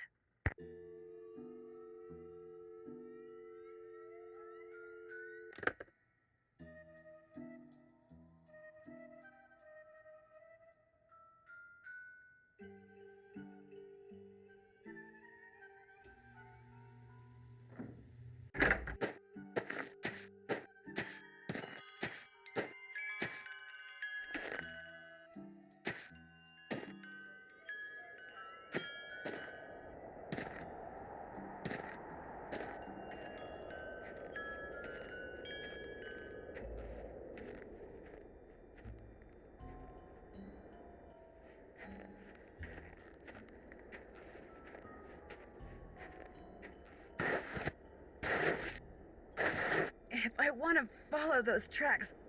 I'm gonna need some snowshoes.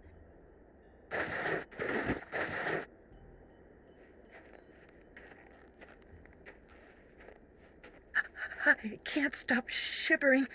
I need to get in and out of the cold, like, soon.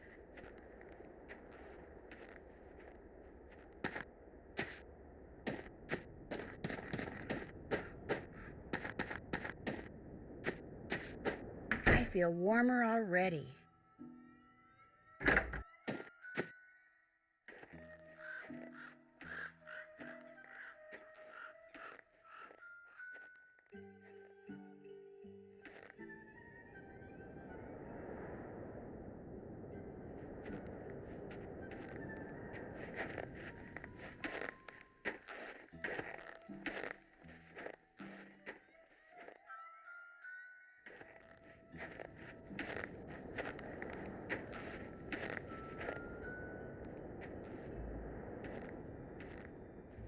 That's weird.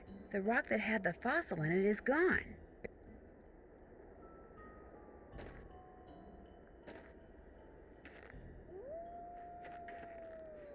No more avalanches for me, thank you very much.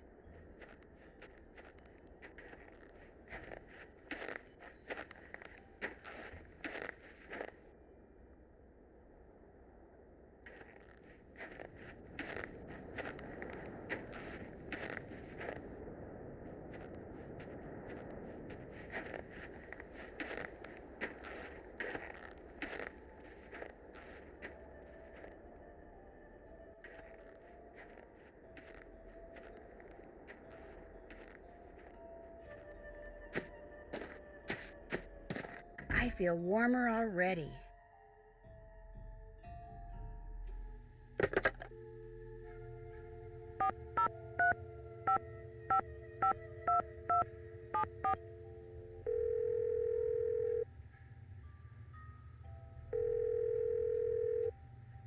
Hello?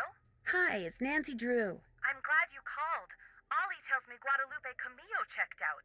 Actually, it was more like Ollie threw her out. Well, good riddance, right? I mean, he said she was an environmental nut job. In fact, he said he wouldn't be surprised if she's the one who caused those accidents and blew up the bunkhouse. I don't think so. You don't? I was hoping I could tell my lawyers that the case is closed and come home. I still have to come up with proof. Oh, that. Well, the lodge is probably better off without her in any case. Although she did pay for her stay in advance, and in cash. Cash is good. Oh well. Anything else to report? Did you know that Ollie is building a trap to catch the wolf that's been hanging around? No, but he told me he'd been having trouble shooting it, so good for him. Whatever it takes to get rid of it. But why does he need to get rid of it? It's not hurting anything. It's freaking out my guests, which means it's hurting my bottom line, especially on top of everything else that's been happening. But why not, say, call a wolf sanctuary and have them come and take the wolf away? That would certainly be more humane. Look, Ollie's had a lot of experience with varmints or whatever he calls them, so I have to assume that he knows best. In fact, I think he used to hunt wolves for food. Or was that bears? Ugh, lions, tigers, bears, wolves, they're all a huge insurance risk for someone in my business. So I don't care how Ollie does it. I just want that wolf gone. ASAP. Nothing else to report. I have to get going too. Bye.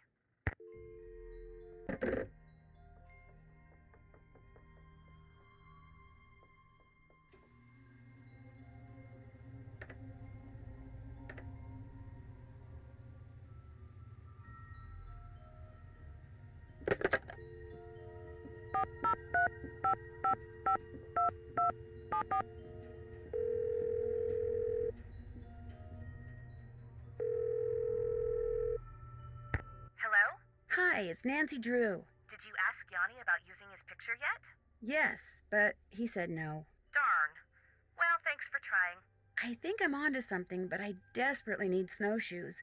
Could you give me the combination to the lock on the display case so I could use the ones in there? I certainly can, but I'm not going to until you do something for me. Like what? I'm going to fax you a survey that Tino came up with. He says you're to fill most of it out by observing the people staying at the lodge, rather than just asking them the questions outright. He says that would put them on their guard. When it's all filled out, fax it to Tino. The results will help him come up with a profile that will help you to determine which of our guests is responsible for the accidents. I really don't think that's necessary. Well, Tino does, so I'm faxing it to you even as we speak. In fact, it's done. So why don't you go get it right now? I'll wait. Great. I just hope the questions aren't too dumb. Got it. Good. Now remember, when you're done filling it out, fax it directly to Tino. And he wants you to call him before you do so he can turn his machine on. I better get back to work. Don't let me down, okay?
How can I help you? Ever see Lou Talbot when you're out there training? The college student? Just yesterday I had to slow down to avoid colliding with him. It ruined my whole session. I really need to get somewhere in the backcountry and was thinking you could maybe give me a cross-country ski lesson or two? Out of the question. I don't have the time, the equipment, or frankly, the desire. I am sorry. Would you mind telling me what planet you most identify with? Pluto. Actually, Pluto's not a planet anymore. That is exactly the point. Pluto stirs up passion and controversy, yet it continues undaunted on its course, as do I. Pluto and I, we are as brothers. That's all for now. It has been a pleasure.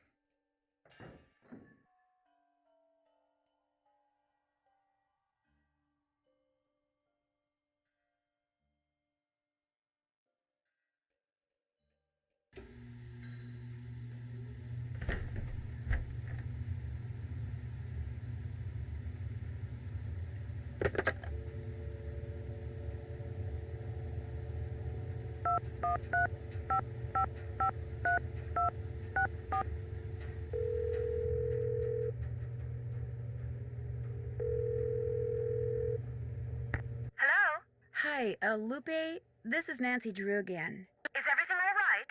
The wolf's fine. I just have some questions. Like what? This is going to sound like a really weird question, but from what side of the bed do you usually get up? Why in the world do you want to know that? Oh, please don't try to make me explain.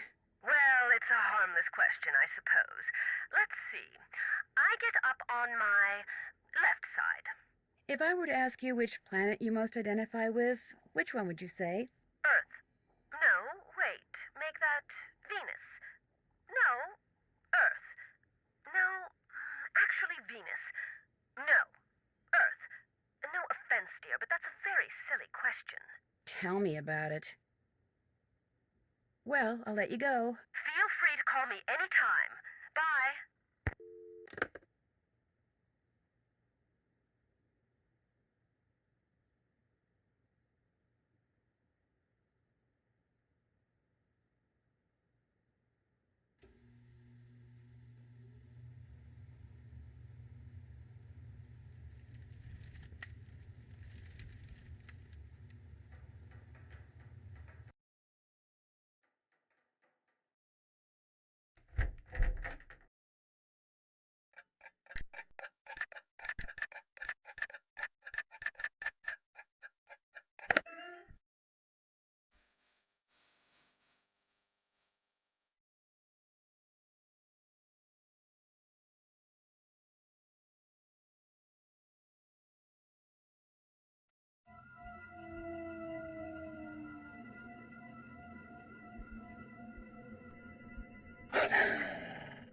Oh man, talk about your freaky dreams.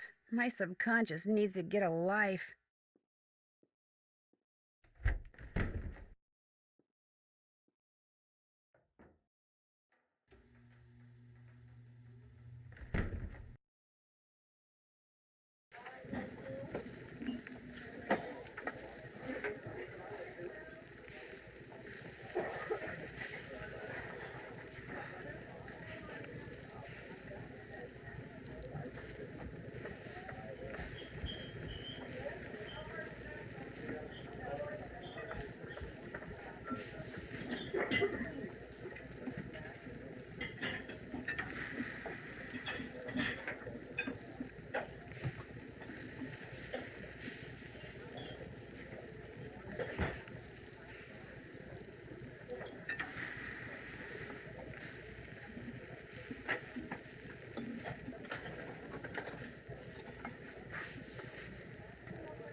Order up.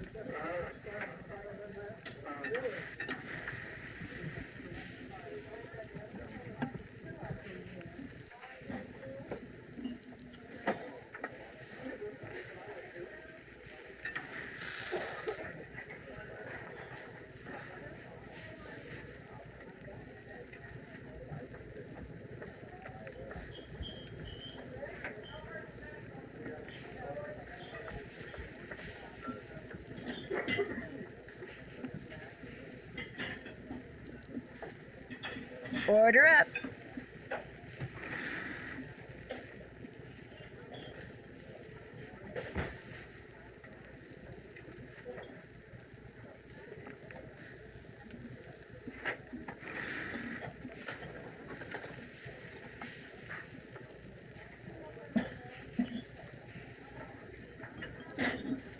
Order up.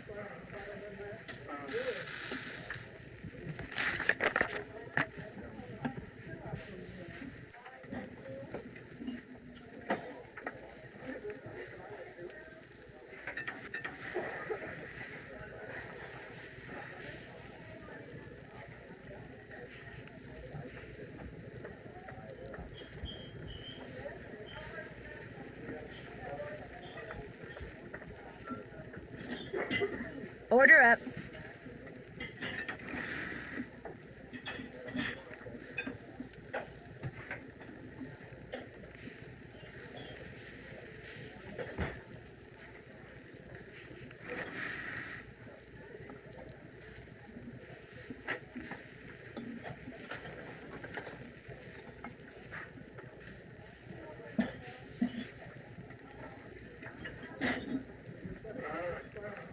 That's not gonna cut it.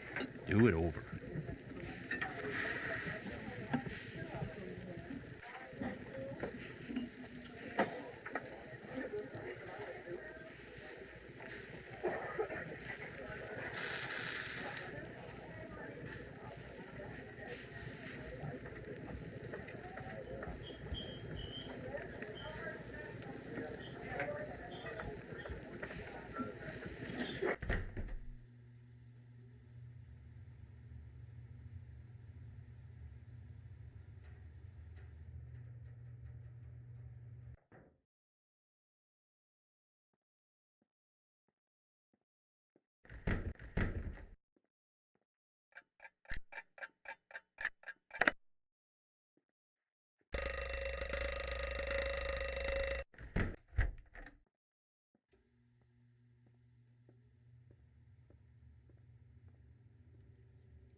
How can I help you? That's all for now. Kavichinaya. What you need. I'd better get back upstairs. See you later.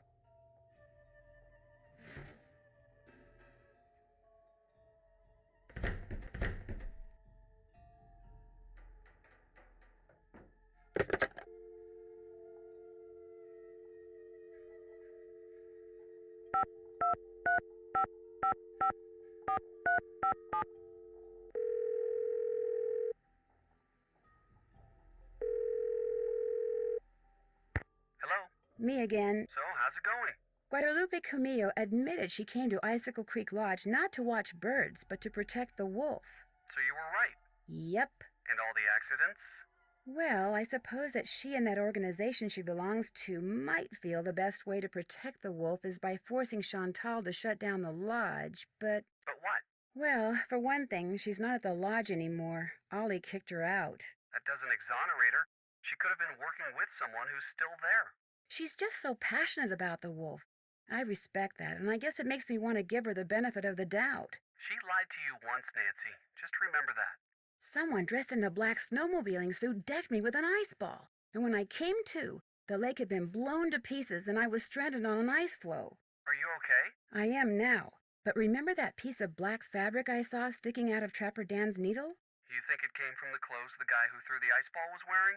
It's a definite possibility, and if that person also blew up the lake, he or she could be the same person who blew up the bunkhouse. Which means if you come across someone who owns a black snowmobiling suit that's missing a piece of fabric, you probably found your culprit.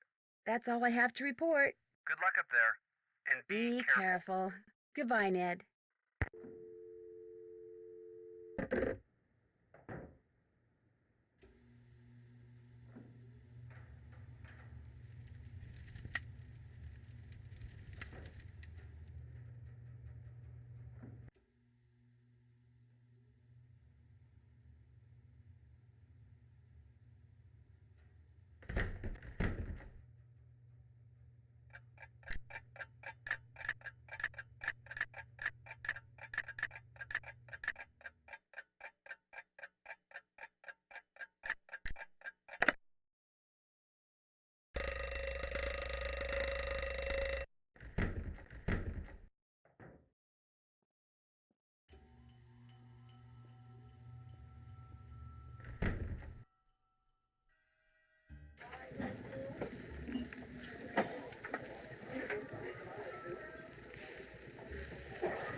Order up.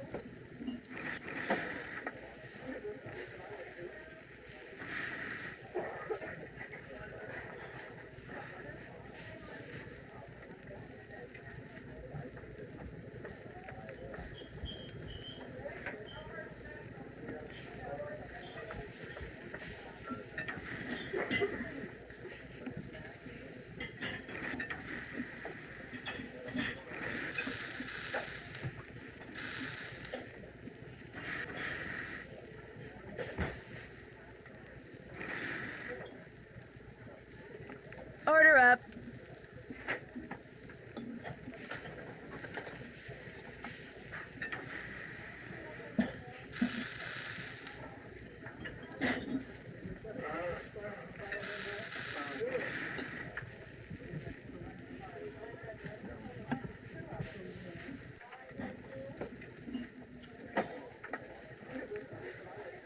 Order up.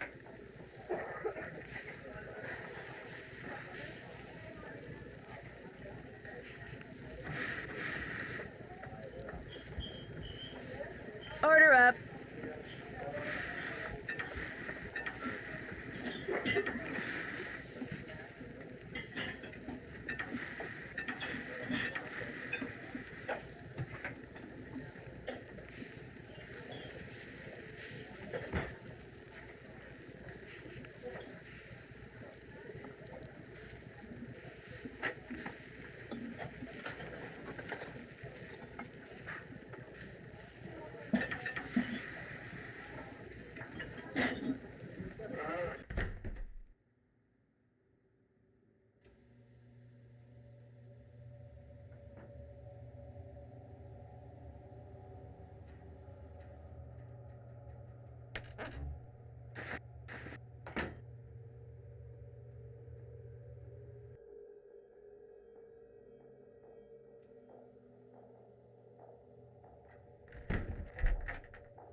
Some things are missing. Maybe Lou went out and took them with him.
What you need?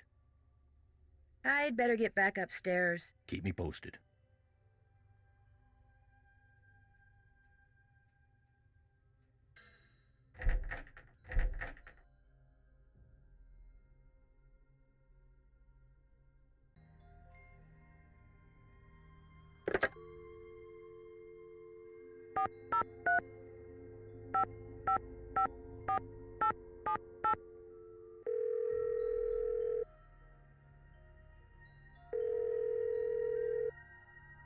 You have reached Pinevale Hospital. All our doctors and nurses are busy right now. Please try again later. Thank you.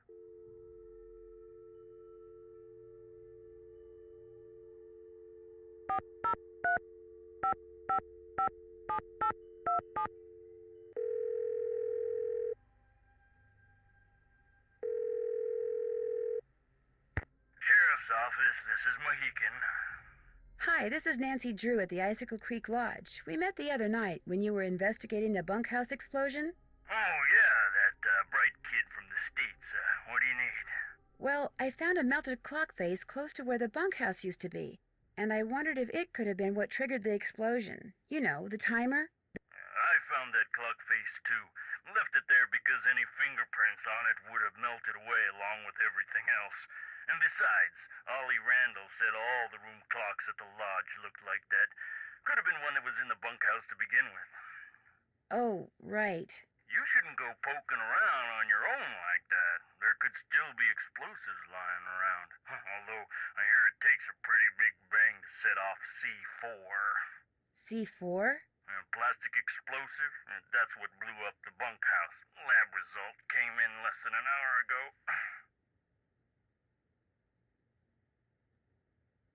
Is C4 hard to get? Not if you're in the military or do any kind of demolition. In Eastern Europe, it's called Semtex. It's not that hard to handle either. For somebody who's had training in explosives, it's a piece of cake. Did you learn anything else from the lab tests you did after the bunkhouse explosion? Nope. Unfortunately, that bunkhouse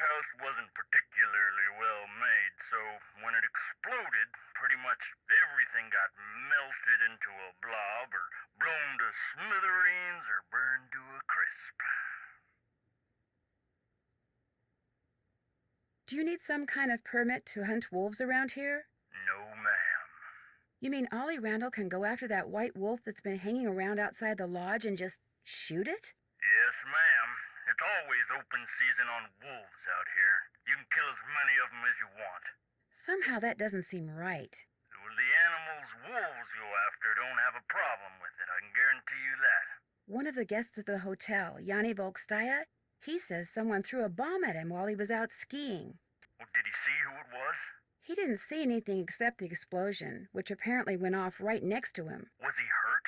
No, Why are you telling me this instead of him? because he's a cross-country skiing champion and he's convinced it was one of his competitors. Apparently the governments of the people he's beaten are as ruthless as they are sore losers. So what do you want me to do? I just thought you should know that his life may be in danger. Well, if this Yanni guy wasn't concerned enough to call us, I don't see what good we can do. Life's too short, we're too understaffed, and it's just too darn cold to go traipsing around out there for nothing. Thanks for your help. Goodbye.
No more avalanches for me, thank you very much.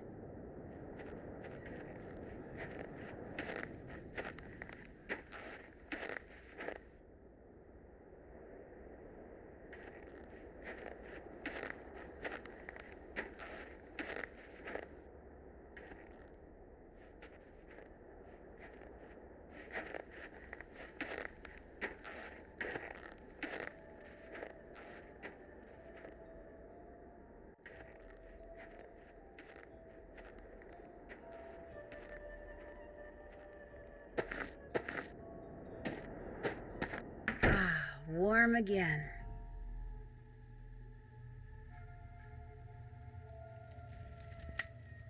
Hello again.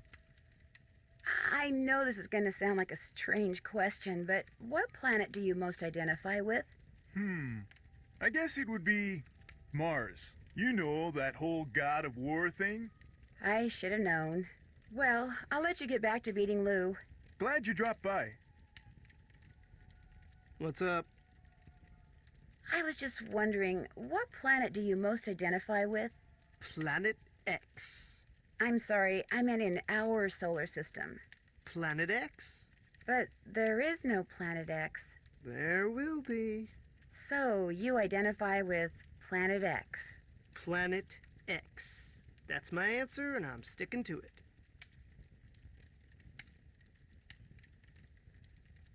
Nice talking to you. Happy trails.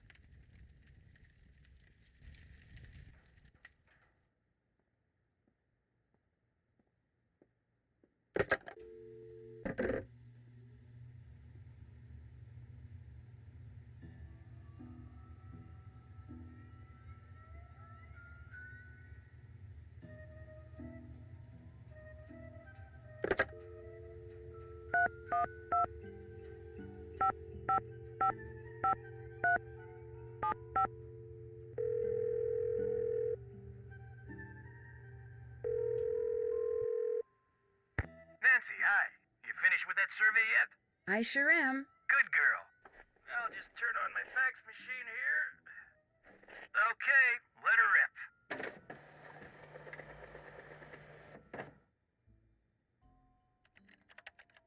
Nice work, Nancy. According to the survey, our perp is none other than our bird-watching champion snowshoer, Bill Kessler. But Bill Kessler likes to ice fish. Guadalupe Comillo is the one who likes to birdwatch. Yanni Volkstaya is a champion skier, and Lou Talbot likes to snowshoe. Oh.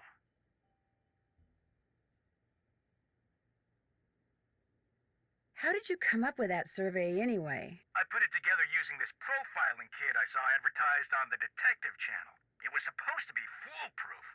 You know, maybe I just need to look at the survey data from a different perspective or something.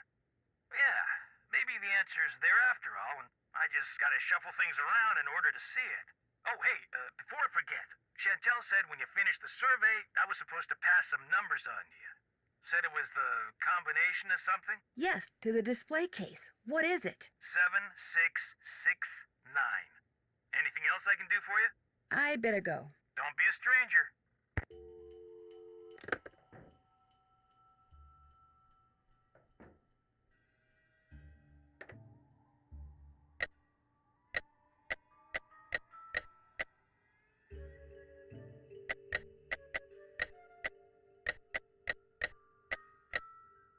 That did it.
Possible sauropod scapula. Take to lab for precise ID.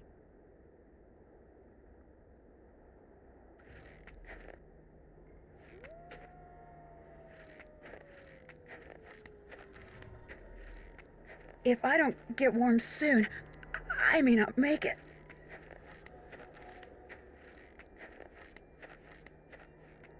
Looks like some kind of house. Could someone be living there? Hello? Is anyone here? Doesn't sound like it. That warmed me up.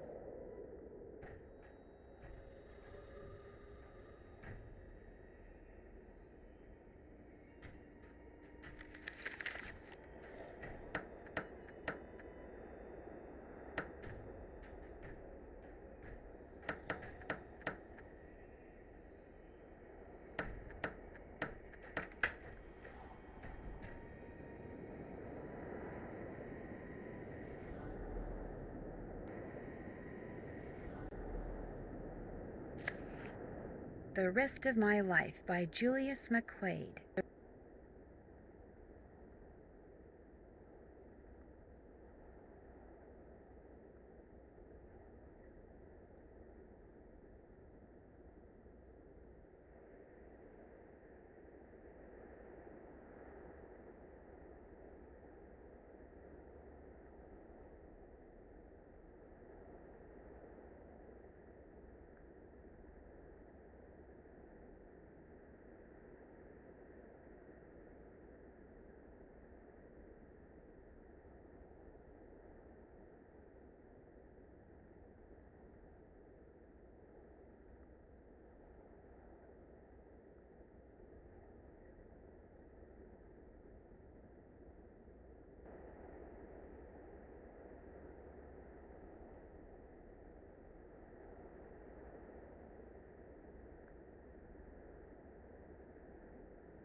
So once I get her attention by saying her name, I can give her commands.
Ability to sort objects by scent. If she has an object in her mouth, she'll sniff, then drop the object near another object that has the same scent.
Pinevale Hospital.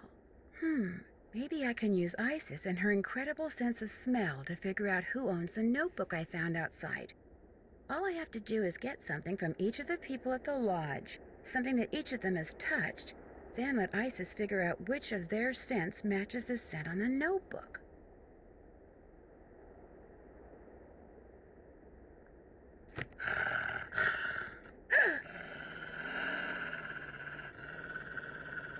Isis, stay.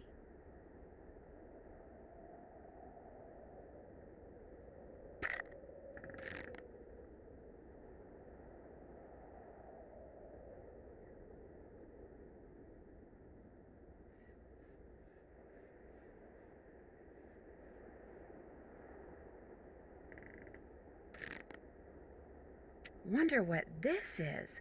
Looks like there's a phone number on it.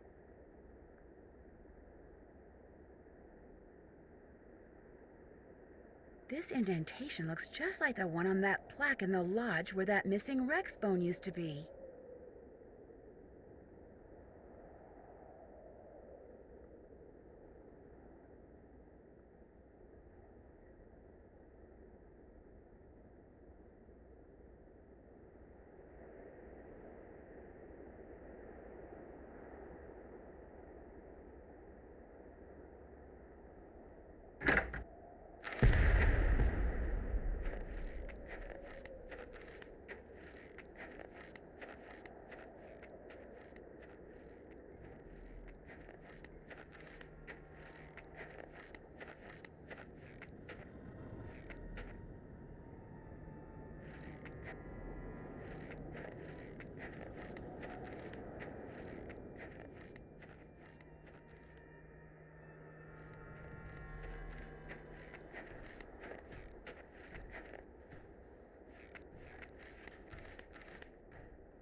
alarm again.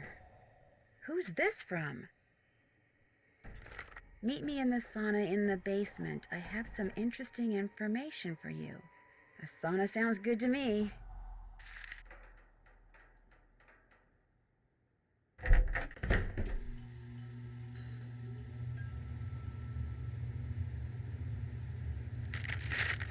Yikes. Looks like Yanni has good reason to be so paranoid.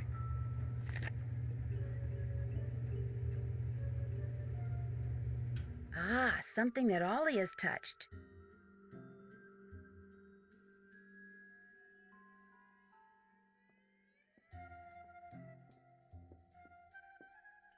Hello? Anybody here? These weren't here before. That birthmark below his eye looks very familiar.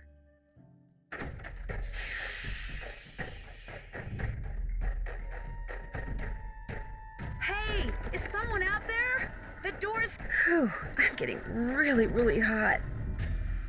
Once I get all these pipes connected, I can turn on the cold water and cool this place off.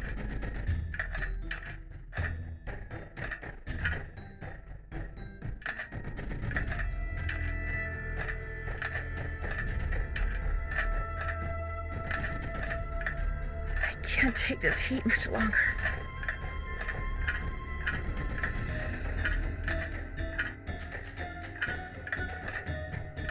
I've got to get these pipes aligned before I pass out from the heat. I don't have much time. I've got to get these pipes there. They may still be locked in, but at least I won't feel like a rotisserie chicken anymore.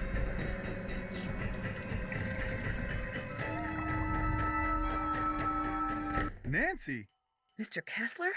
What are you doing down here? I came down here looking for Ollie, but then I heard all this noise and thought I'd better check it out. Door got stuck again, huh? Say, you look kinda bedraggled. Are you alright? I'm fine, and I'll be even better after you and I have a little talk. Yeah, that's me. When I was a kid, this place was practically my second home. My late grandmother, Tilly Wentworth, used to own it. So when you said this was the first time you've been here? I lied. See, about 2 years ago, just before she died, my grandmother sold this place to Albert Moikwe without telling anyone in her family. From what I've heard about Moikwe, I'm pretty sure he bullied her into selling. I think he cheated her, and he cheated us, and that it's high time somebody... Taught him a lesson by, say, putting Icicle Creek Lodge out of business? I had nothing to do with that explosion, loose window, the food poisoning, the icy stairs, none of that stuff. You ask me, it's karma. The Moikways are just getting what's coming to them. Since you used to spend so much time here, do you know if there's a way to get into Trapper Dan's needle? You know that pyramid thing on the table over there by the entrance to the dining room? If you fool around with it until nothing but pigs show on the outside, this compartment will open up and inside will be this round magnetic thing that used to be Trapper Dan's special master key. Just hold it up by the needle and a hidden door will pop open. Why did he need a special master key? Who knows? I mean, let's face it. Living all by himself way out here in the wild, winter after long dark winter, Trapper Dan was probably stark raving bonkers. I better get going. Okie dokie.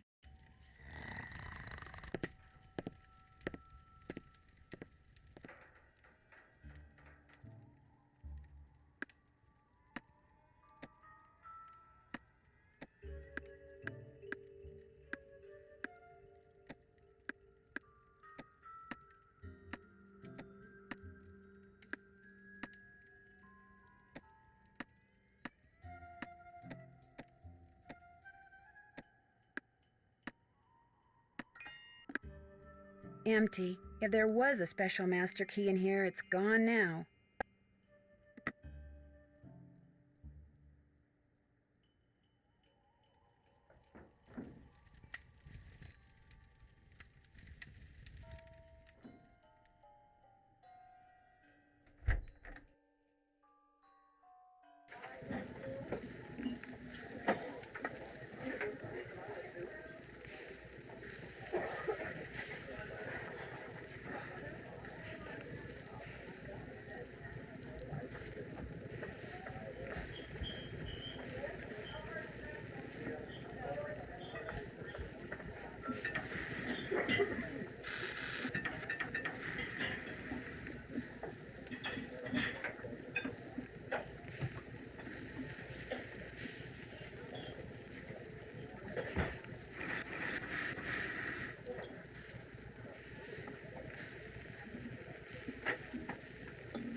Order up.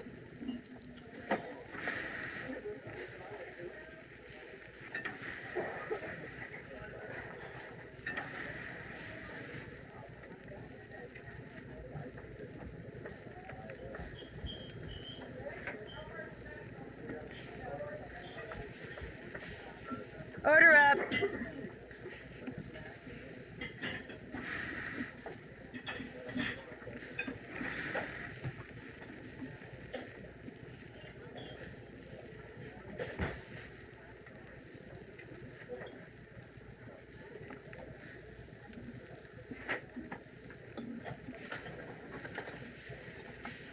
Order up.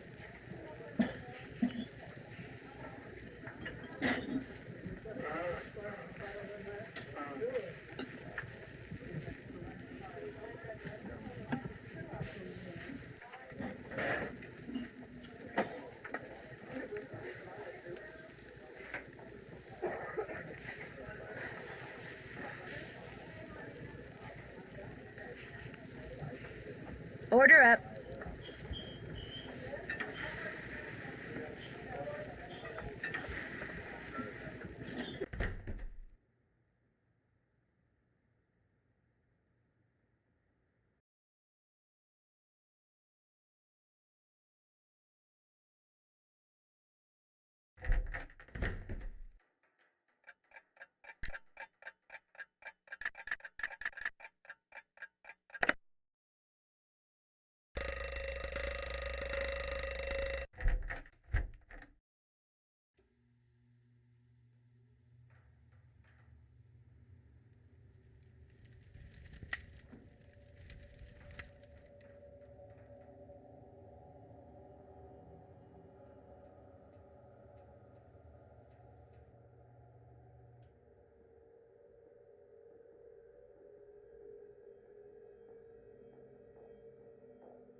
Hello? Hi, Chantal. I finished that survey and faxed it to Tino. I know. I was a little disappointed to hear that it had failed to pinpoint the culprit, but Tino said he's still analyzing the data, whatever that means. Anyway, what else is going on? Do you have any idea what would make Bill Kessler think that your father cheated Tilly Wentworth when he bought Icicle Creek Lodge from her? What does Bill Kessler know about it? Apparently she was his grandmother. Okay, here's what happened. Apparently, Tilly Wentworth got addicted to the shop-at-home channel and couldn't stop buying things. And pretty soon she was in debt up to her eyeballs. So finally, totally desperate, she went to my father and offered to sell the lodge to him for just enough money to pay off her creditors. But there was one stipulation, that my father never tell her family the real reason she was selling. Why not? She was embarrassed. She didn't want her children and grandchildren to discover that she'd squandered their inheritance. So my father bought the lodge from her, and as it turns out, she passed away soon afterwards. My father kept his word and never said anything to her family, even when they started saying that he'd somehow forced her to sell the lodge to him at a ridiculously low price. Wow, Bill Kessler has no idea. Well, unfortunately, it's gotta stay that way, so don't tell him. It's what his grandmother wanted. I better get back to work. Don't let me down, okay?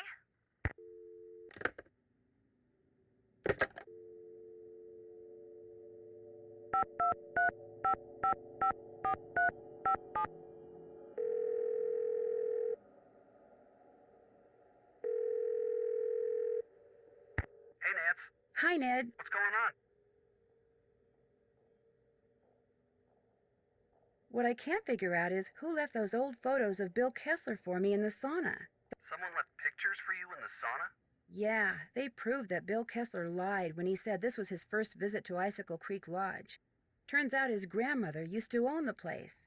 So someone wanted you to know that Kessler was lying? Actually, right after I found the pictures, the door closed behind me and I couldn't get out. If I hadn't managed to fill the pipes with cold water instead of hot, and if Bill Kessler hadn't finally opened the door, we wouldn't be having this conversation, or any other for that matter. Someone left incriminating pictures of Kessler for you, then tried to lock you in the sauna? Looks that way.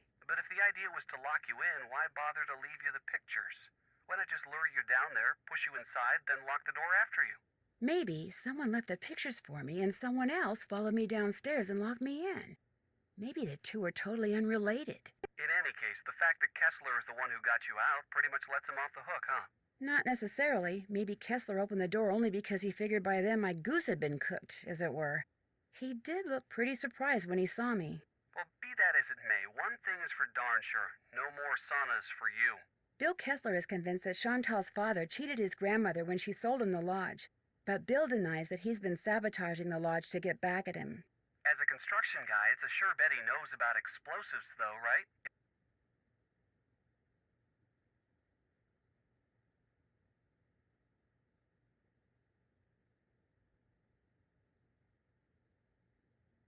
Yes, but I think he's telling the truth. I mean, he didn't have to admit that his grandmother used to own this place. He could have made something up. The fact that he told the truth, incriminating as it is, makes me think he's innocent. Or maybe he's just not good at making things up. Don't let your guard down, Nancy. Sounds to me like he's still a suspect. Gotta go. I'll call you again. You can call me anytime. Got that? Got it. Bye.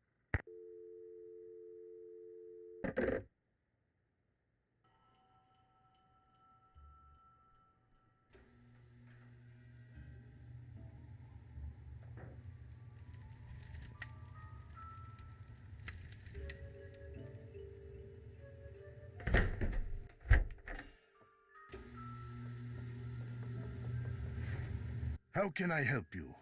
You're busy, so I'll let you go. Come back anytime.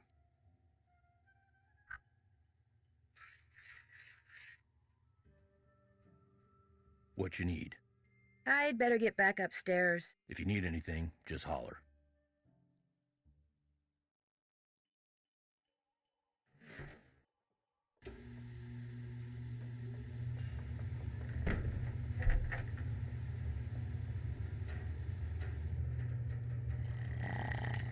Huh? Oh, hi. Oh, sorry. I didn't mean to wake you. Could have fooled me. What do you want? I opened up that pyramid like you told me, but there was nothing inside. There wasn't? Oh. Well, I'm afraid you're out of luck. There's no other way to get into Trapper Dan's Needle?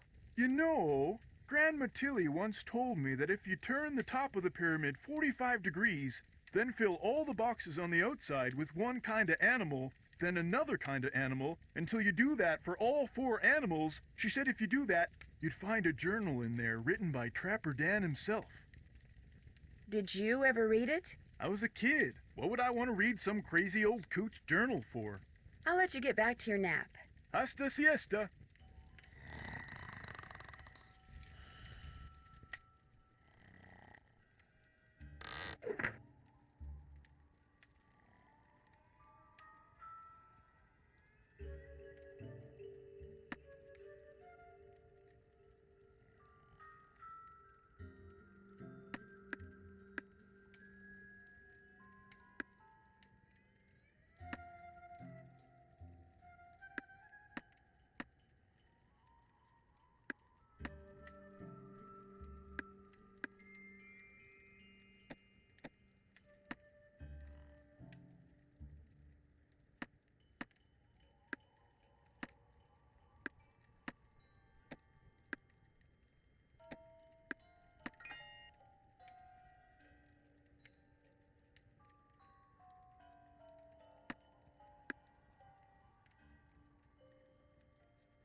Daniel Weissnitz, better known as Trapper Dan, I'll bet.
The first thing you need to do is crack my cipher below, or just follow the moose, wolf, raccoon, and Mary. Looks like the rest is in some kind of code.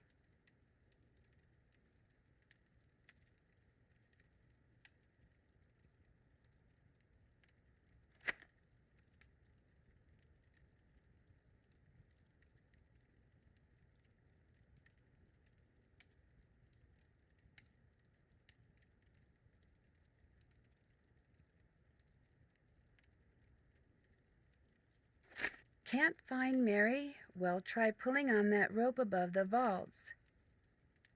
You'll just have to keep it taut. Mary always helped me with that.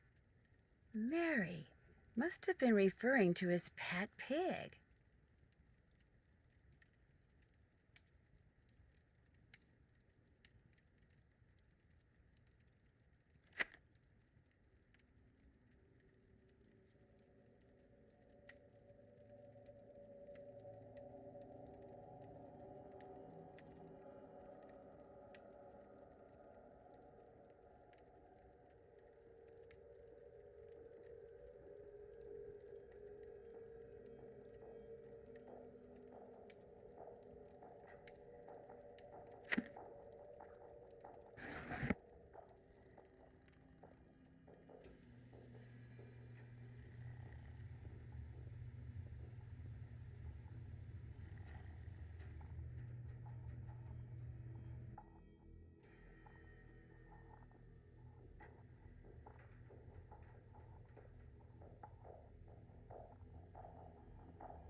Something tells me this radio belongs to Yanni, and if so, why is he hiding it?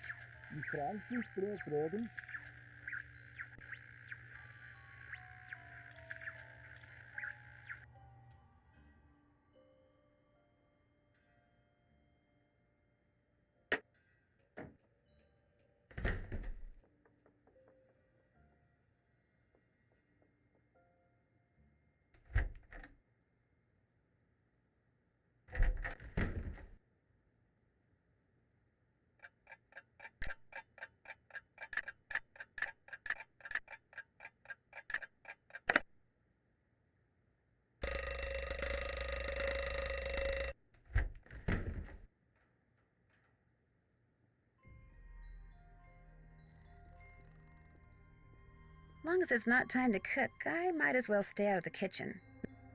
Long as it's not time to cook, I might as well stay out of the kitchen.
Order up.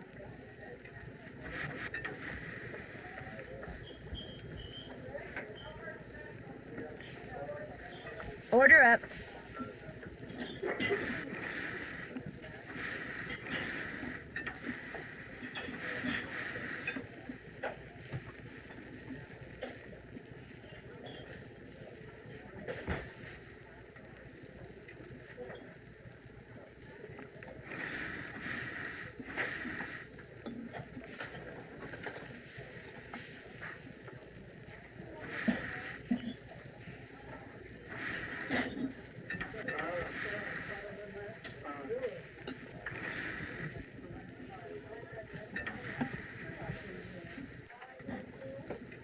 Order up.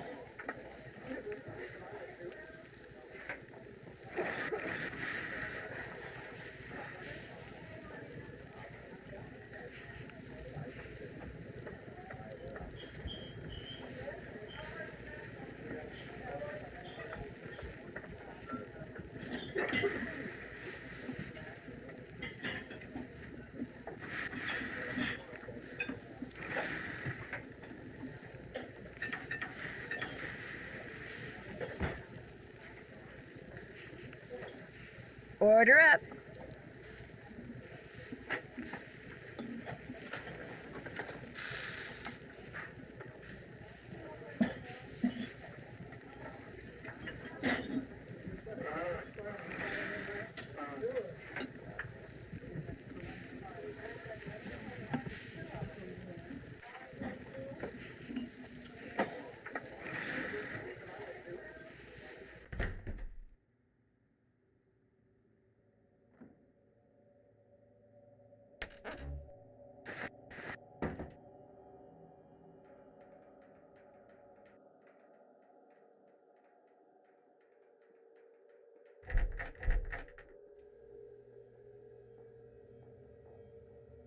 I think I'll keep one of these washcloths.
What's up?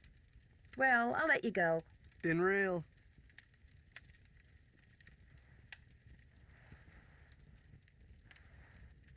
Hello again. Well, I better get back to work. Okie dokie.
The notebook's not Ollie's.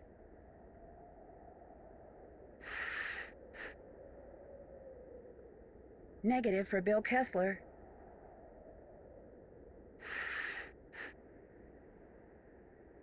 Looks like it's not Yanni's.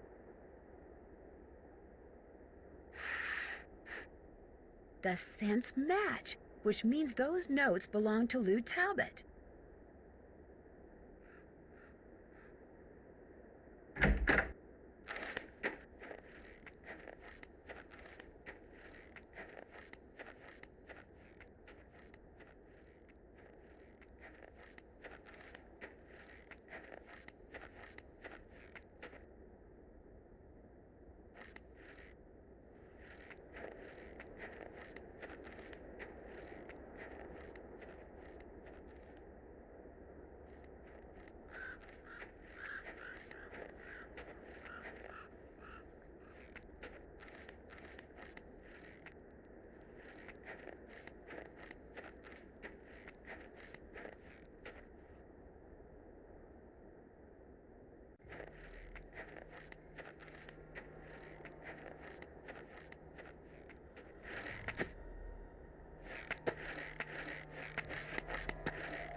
Ah, much better.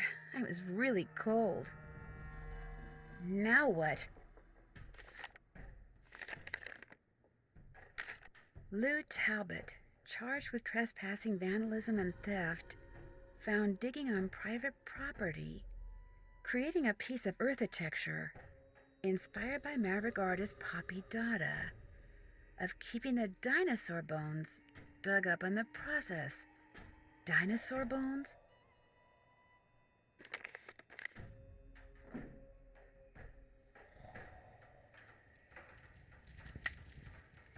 What's up?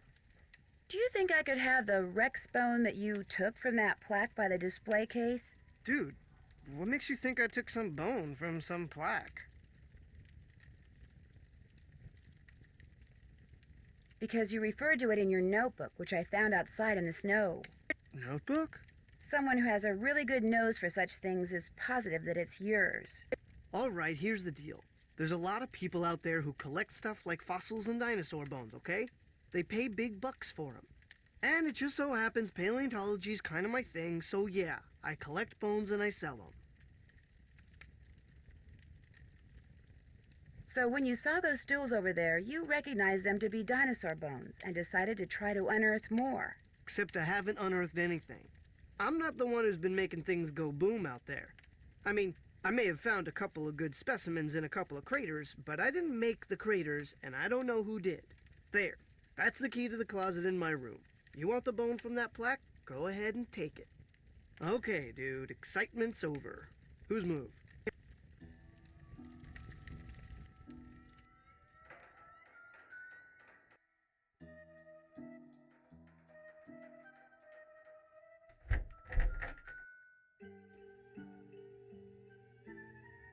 Look at all these bones. Lou's been a busy guy. Here's the one I'm looking for, the Rex bone that's missing from that plaque.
I'll bet I'm supposed to use this. So, I can rearrange these by continuing to drop the tile that falls out the bottom into one of the columns at the top.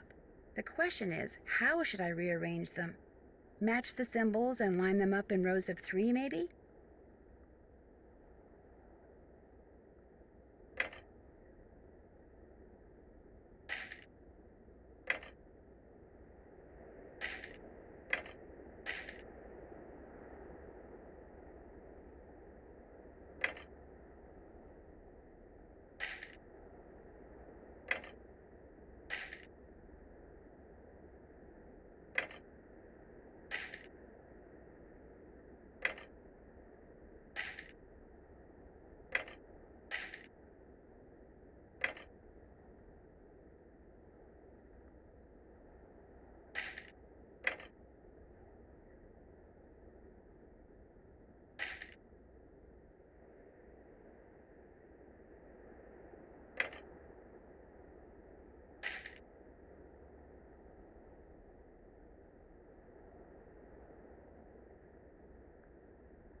Bingo!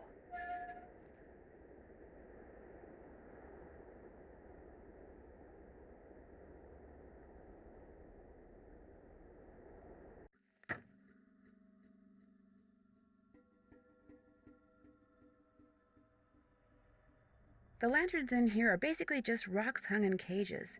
I wonder what makes the rocks glow like that.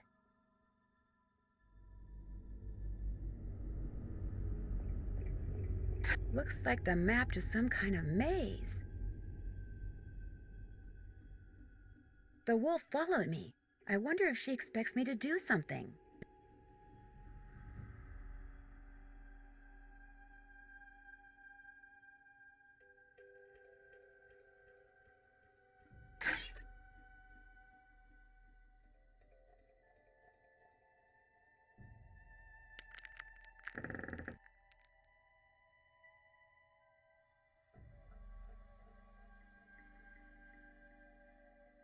Forward,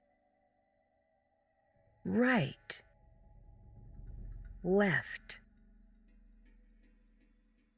right, jump. Isis, forward, right, left, right, jump, go.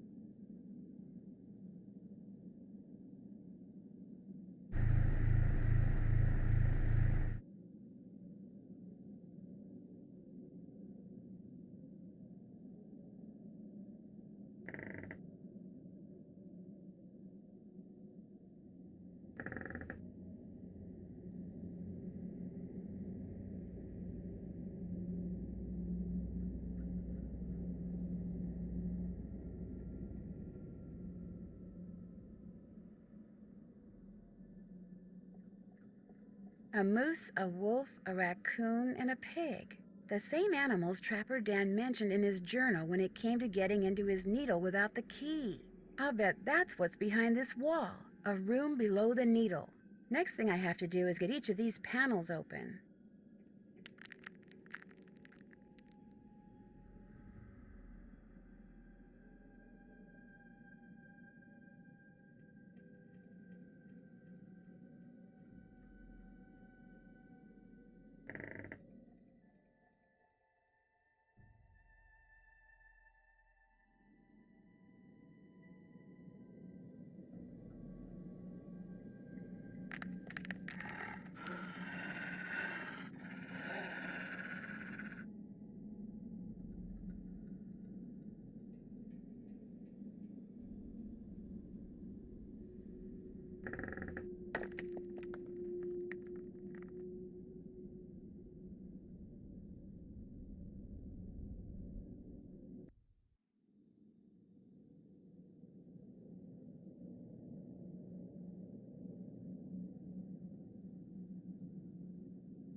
That looks like a Geiger counter. What a weird thing to be chewing on. This measures radioactivity. I wonder if ISIS found it outside somewhere or in here.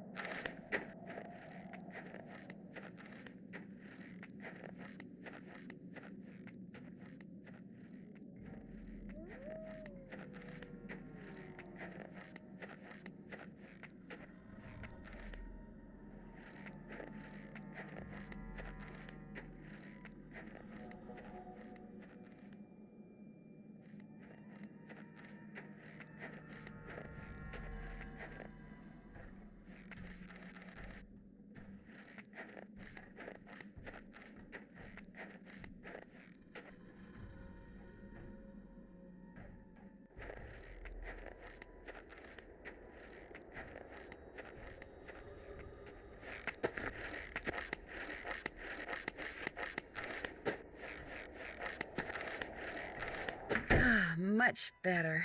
I was really cold.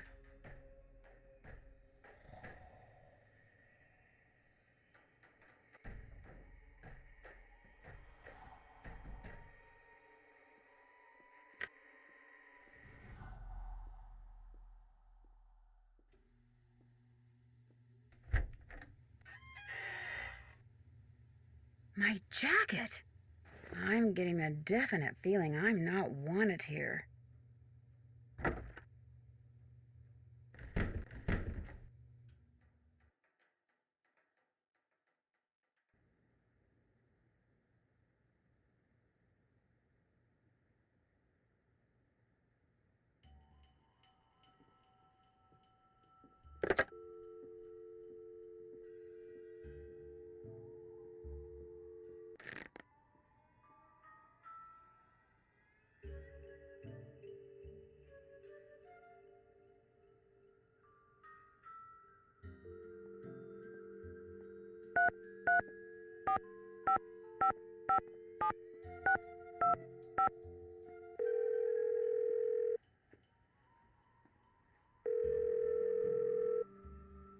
You've reached the office of Dr. Nikki Sabatini, professor of geology at the University of Alberta, Camrose.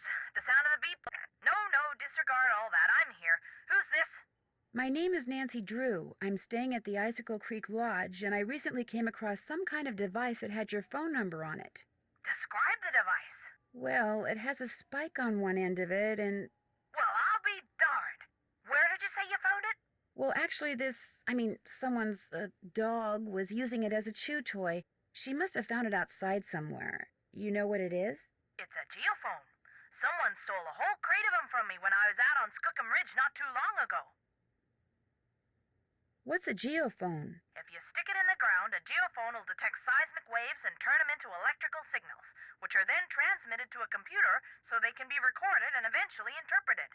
It lets geologists like me make maps of mineral deposits and such without doing any digging. See, I was preparing to do a subsurface survey of the area using reflection seismology. I set up camp, stored all my equipment in a trailer, went into town for supplies, and when I came back, the trailer had been broken into, and all my geophones were gone. I was going to be the first person to do a full geological survey of the Icicle Creek drainage and the ridges surrounding it. Got grant money and everything. The person who ripped off my equipment sure screwed that up for me. If I ever get my hands on him, oh! You have no idea who it was? It was snowing, so there were no tracks. So I don't know if he came by car or snowmobile or on foot or what. I'm assuming it was a guy, because he only took the geophones, so he must have known what they were and how to use them. And since not that many women are into explosives... Explosives? The seismic waves that geophones detect are man-made. You detonate something on the surface of the ground, and the concussion creates seismic waves which bounce off different geological features differently, depending on the impedance of the feature. The reflected waves are what the geophones detect and transmit. So, to put the geophones to use, you need to blow things up? Correct. That's interesting. So, if someone were looking for valuable mineral deposits, they might use geophones to do it? If someone had the technical expertise, yes. Although reflection seismology is more typically employed to locate deposits of hydrocarbons, like oil and gas. What types of mineral deposits are likely to be found around the Icicle Creek drainage? All kinds of deposits. Silver, lead, uranium, molybdenum. I love saying that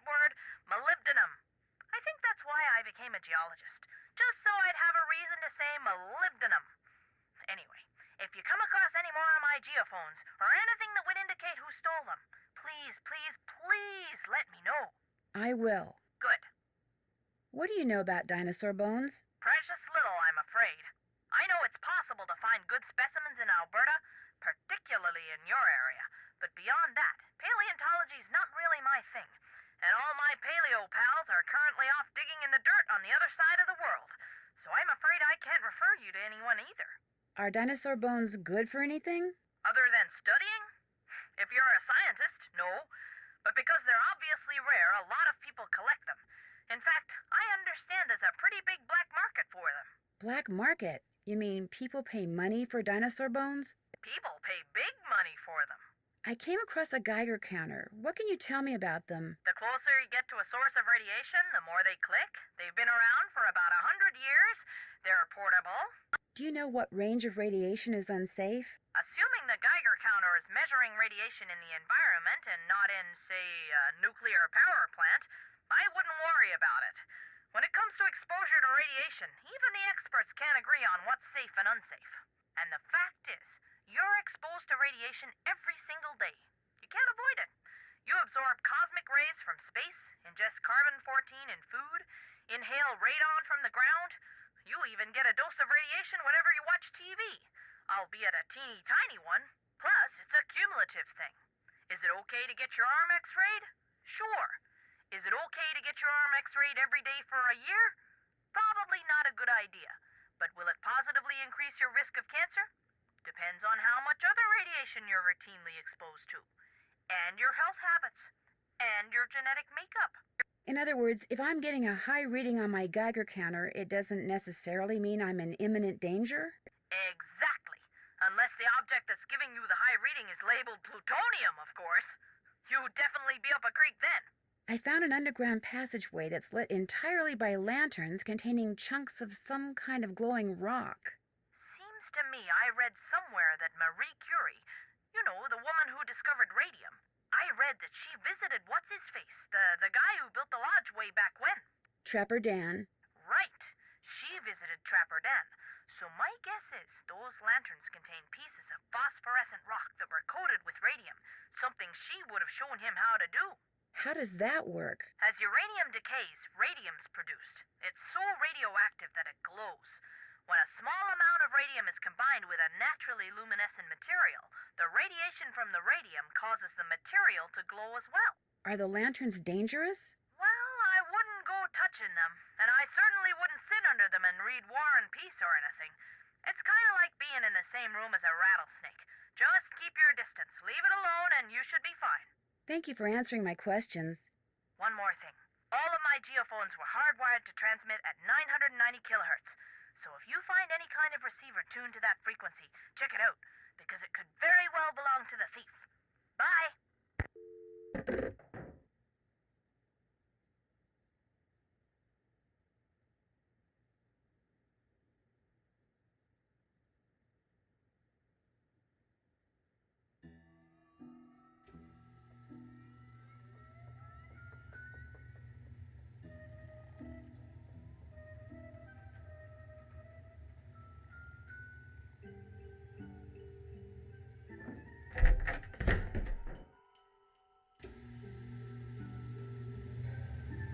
I can't go outside, not without a coat. It's too cold.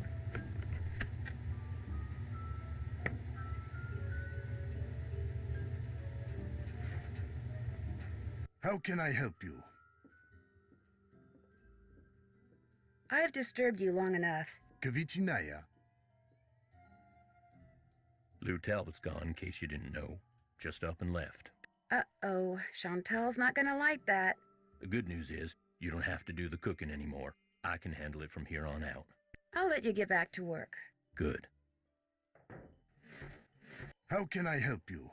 Why do you have a radio hidden away in your room? How do you know about that? All I know is when I got done cleaning the moose head, that compartment was open. And when I looked in it, there was the radio. Now you answer my question. I use that radio to communicate with my coaches. It's a special radio. It scrambles the signal so that my competitors cannot listen in.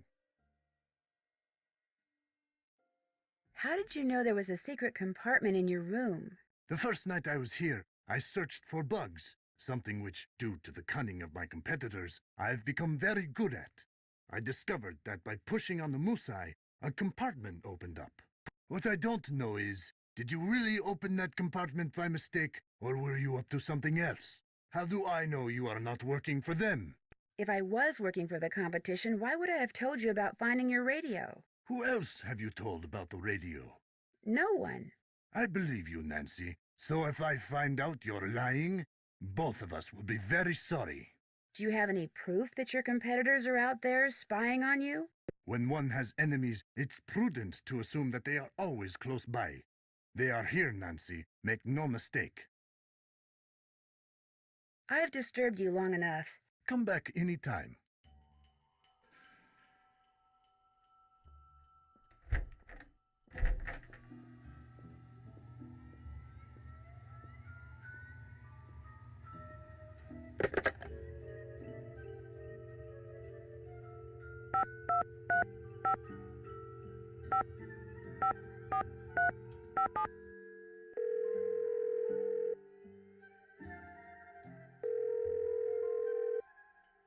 Hey, Nance.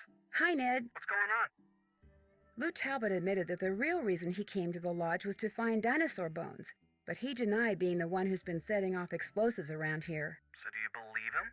Unfortunately, it doesn't really matter. He's gone. Just suddenly left, right after he admitted everything. So what do you make of that? I think it means he was telling the truth.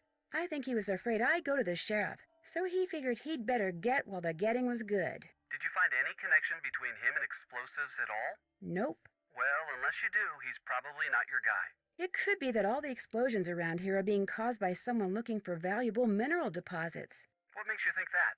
I had a long talk with this geology professor. She told me it's possible to determine the composition of underground deposits by setting off explosives above ground and analyzing the seismic waves that bounce off the deposits. Kind of like sonar, only underground instead of underwater. Right. So the person you're looking for may be somebody prospecting for gold using 21st century technology? Gold or uranium, maybe. Trapper Dan proved you can find that around here. If that's the case, you may be in luck. Just wait until dark, turn off the lights, and see who glows in the dark. Har har. Gotta go. I'll call you again. You can call me anytime. Got that? Got it. Bye.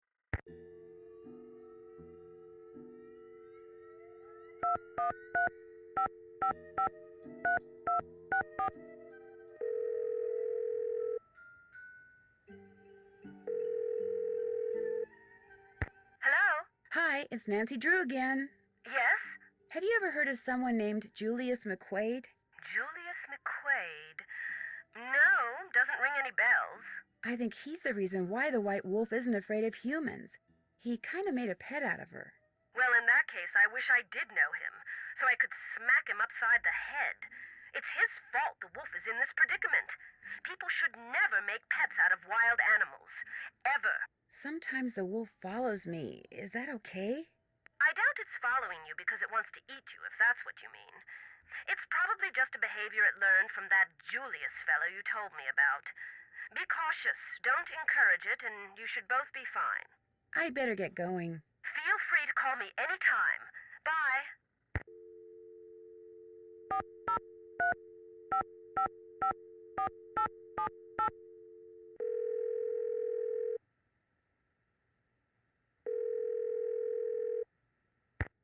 Pinevale Hospital, Nurse Blake speaking. Hi, my name's Nancy Drew. I'm trying to locate a man named Julius McQuaid. I think he may have been treated there on Christmas Eve. Oh, yes, Julius McQuaid. I remember him well. Was he a relative, dear? Was? You mean he passed away? Yes, dear. Viral pneumonia. As I recall, we admitted him and he was gone less than 24 hours later. Well, I wasn't a relative and I didn't really know him. We had kind of a mutual friend. From his appearance, it looked as if he'd spent the last several years holed up somewhere in the wilderness. That's why I remember him. I felt sorry for him, living all alone like that. Actually, he wasn't alone. He was with our mutual friend. Well, that's good to hear.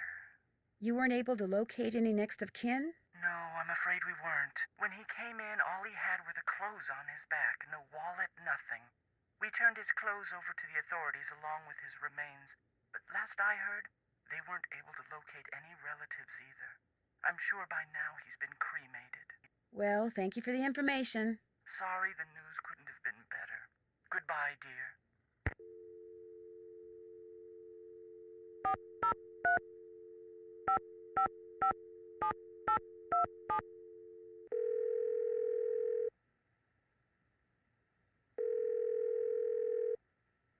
Sheriff's Office, this is Mohican.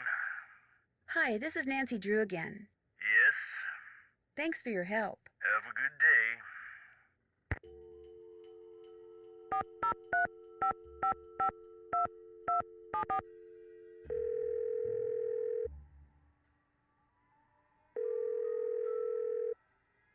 Hello? Hi, it's Nancy Drew. What's this I hear about Lou Talbot leaving? I'm afraid it's true. This is not good, Nancy. When he checked in, he indicated that he was going to stay much longer than this.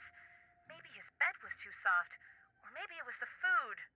Oh, Nancy, it wasn't your cooking, was it? Actually, he left because I busted him for stealing dinosaur bones. Dinosaur bones? I know for a fact he took the one that was in the lobby. There was a dinosaur bone in the lobby? Trapper Dan referred to it as a Rex bone. And for all I know, Lou may still be around here, camping out while he looks for more bones. Well, make sure that what few guests I still have are well treated, okay, Nancy?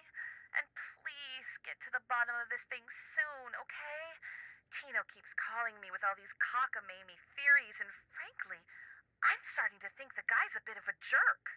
You'll hear from me again later. I have to get going too. Bye.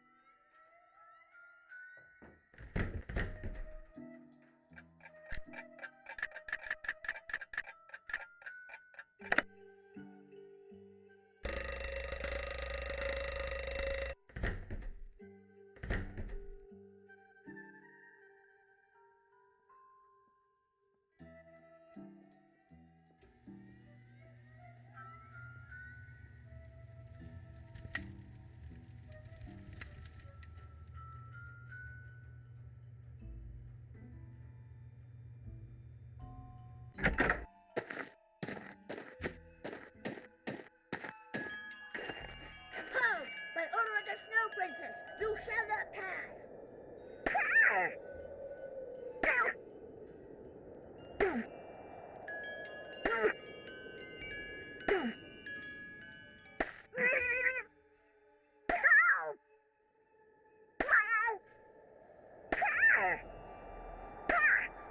You win! Here you go!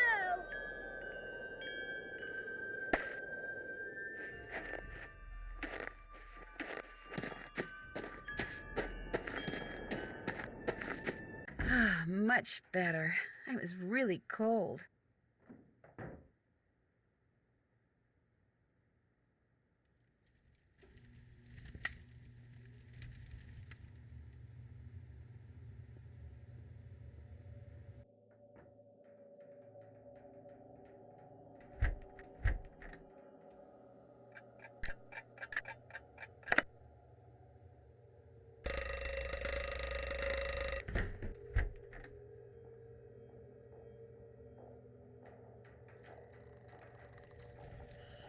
Huh?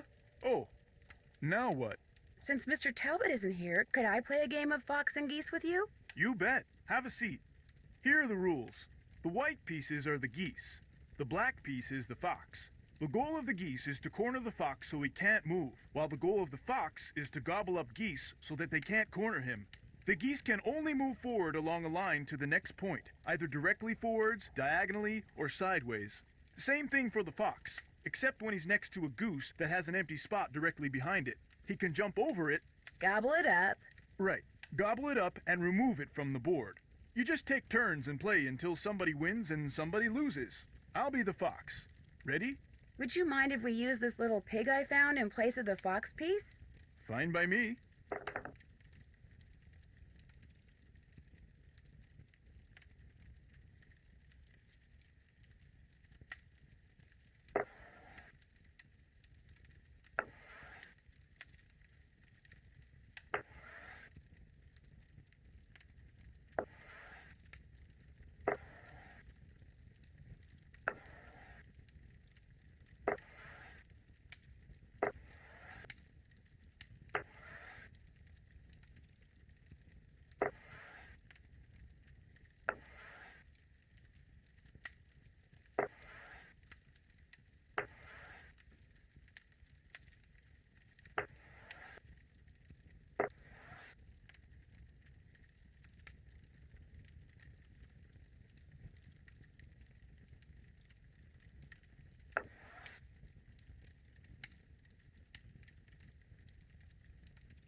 You're pretty good. Well, would you look at that?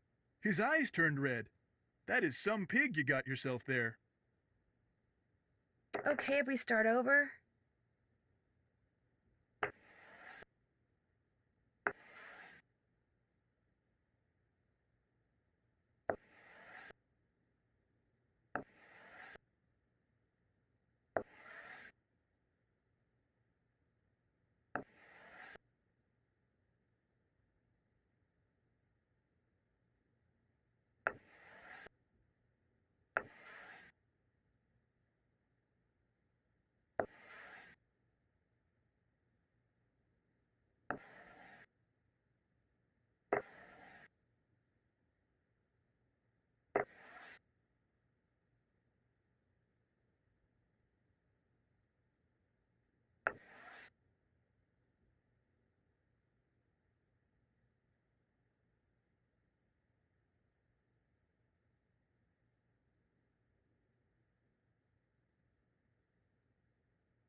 Good job. Another win, another set of red eyes. Okay if we start over?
You win. Another win, another set of red eyes. Okay if we start over?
Okay if we start over?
Okay if we start over?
you beat me. Another win, another set of red eyes.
Forward.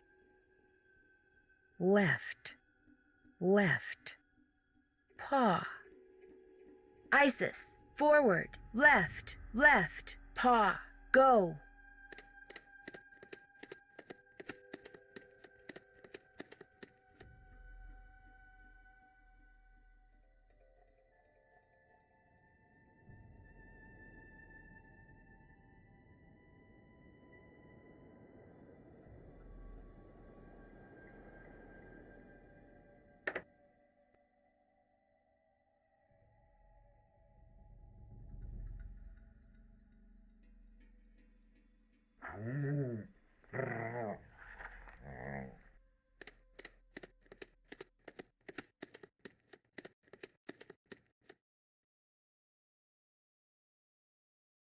Forward.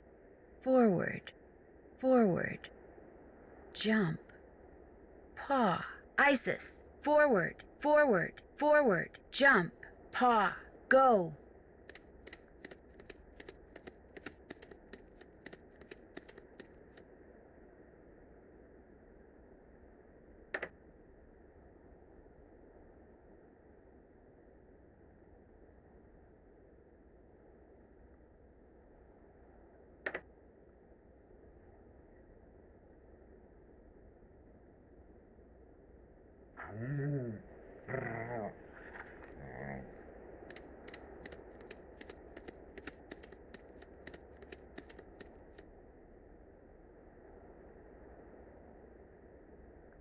Forward.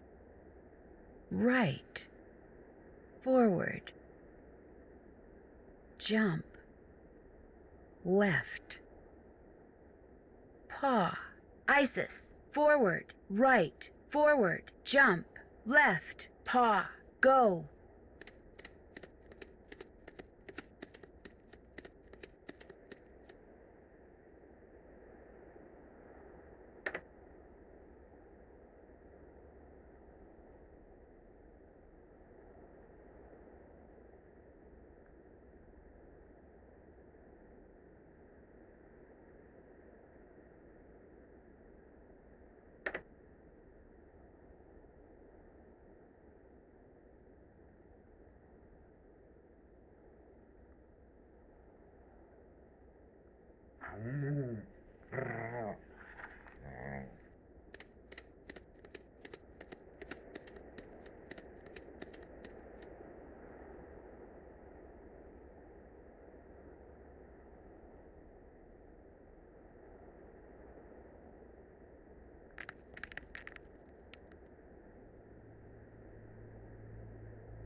A black snowmobiling outfit, and it's missing a piece of material. I'd sure like to know who this belongs to.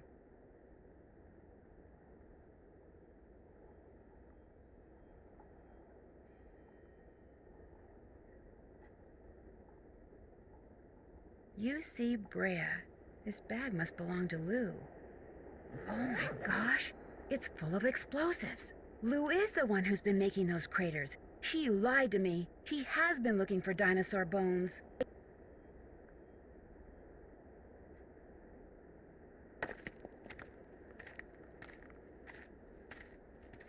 Hello? Is someone in here? Hello? Nancy? Yanni, what are you doing here? I was skiing, but when I passed the needle, I saw that there was a door in it. A door which was open. So I took off my skis to look, and now I am here. What is this place? All I know is I found a bag, Lou Talbot's bag, and it's full of explosives. Lou is the one who has been blowing up things? He is the bomber? He's been excavating dinosaur bones. He may be responsible for a lot of the other stuff that's been going on around here, too. You must stay here and guard the bag. I will ski back to the lodge very quickly and tell the handyman to call the authorities. Then I will return. You will be safe? Perhaps I should stay. No, you go. I'll be fine. I will hurry. Looks like Yanni dropped something. It's that thing he's always wearing on his arm. Hey, Yanni! You dropped something! Yanni? She's got a glove from that snowmobiling suit Lou left behind. Wait a minute. What she just did means the scent on that glove and the scent on that thing Yanni dropped are the same.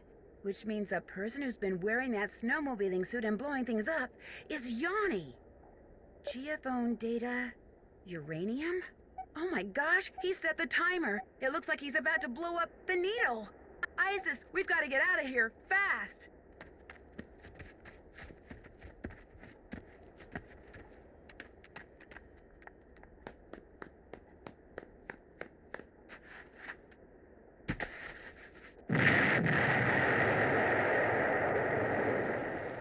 Yanni's getting away.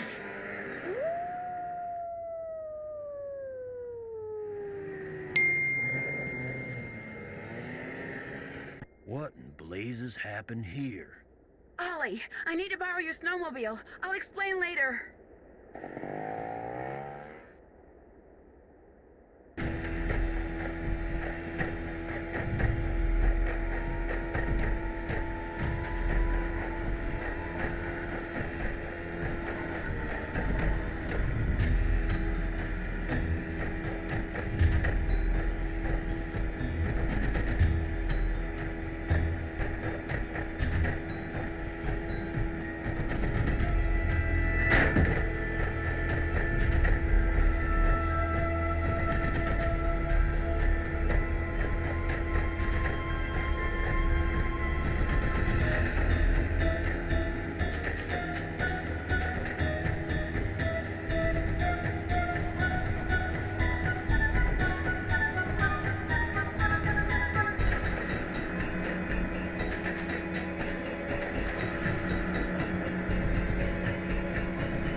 Lying there in the snow, defeated, Yanni owned up to everything. He tainted the potato salad with bad mayonnaise, he iced down the back stairs, he opened a gas valve in the sauna, he blew up the bunkhouse using the clock he took from Guadalupe's room, and he left those pictures of Bill Kessler from me in the sauna, although he swears the door got stuck by accident in order to cast suspicion on someone else. He did all this because he wanted everyone to leave Icicle Creek Lodge. Why? Because it turns out that he was actually spying for the government of Fredonia, which had sent him to Canada to look for uranium.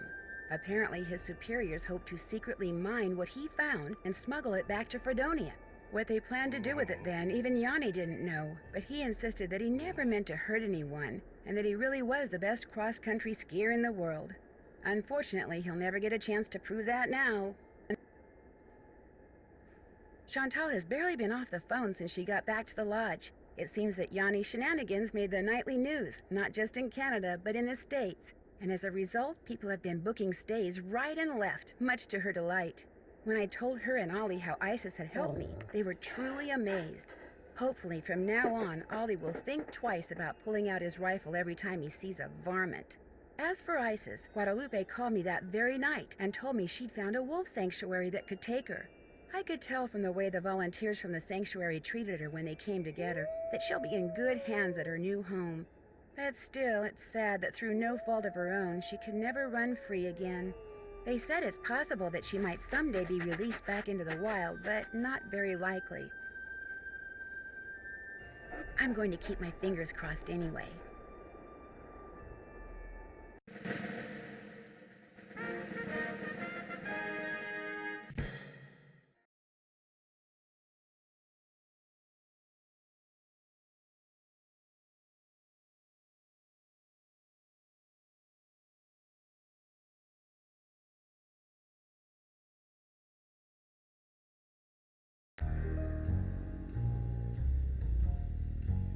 When Beth suggested we head to New Orleans for a short vacation, I thought it was a great idea. The French Quarter, fantastic food, awesome music, friendly people.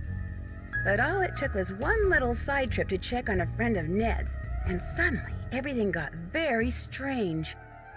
A recent death, a musty old mansion, a disturbingly odd curio shop, a garden where only secrets seemed to grow, and something as ancient as it was terrifying.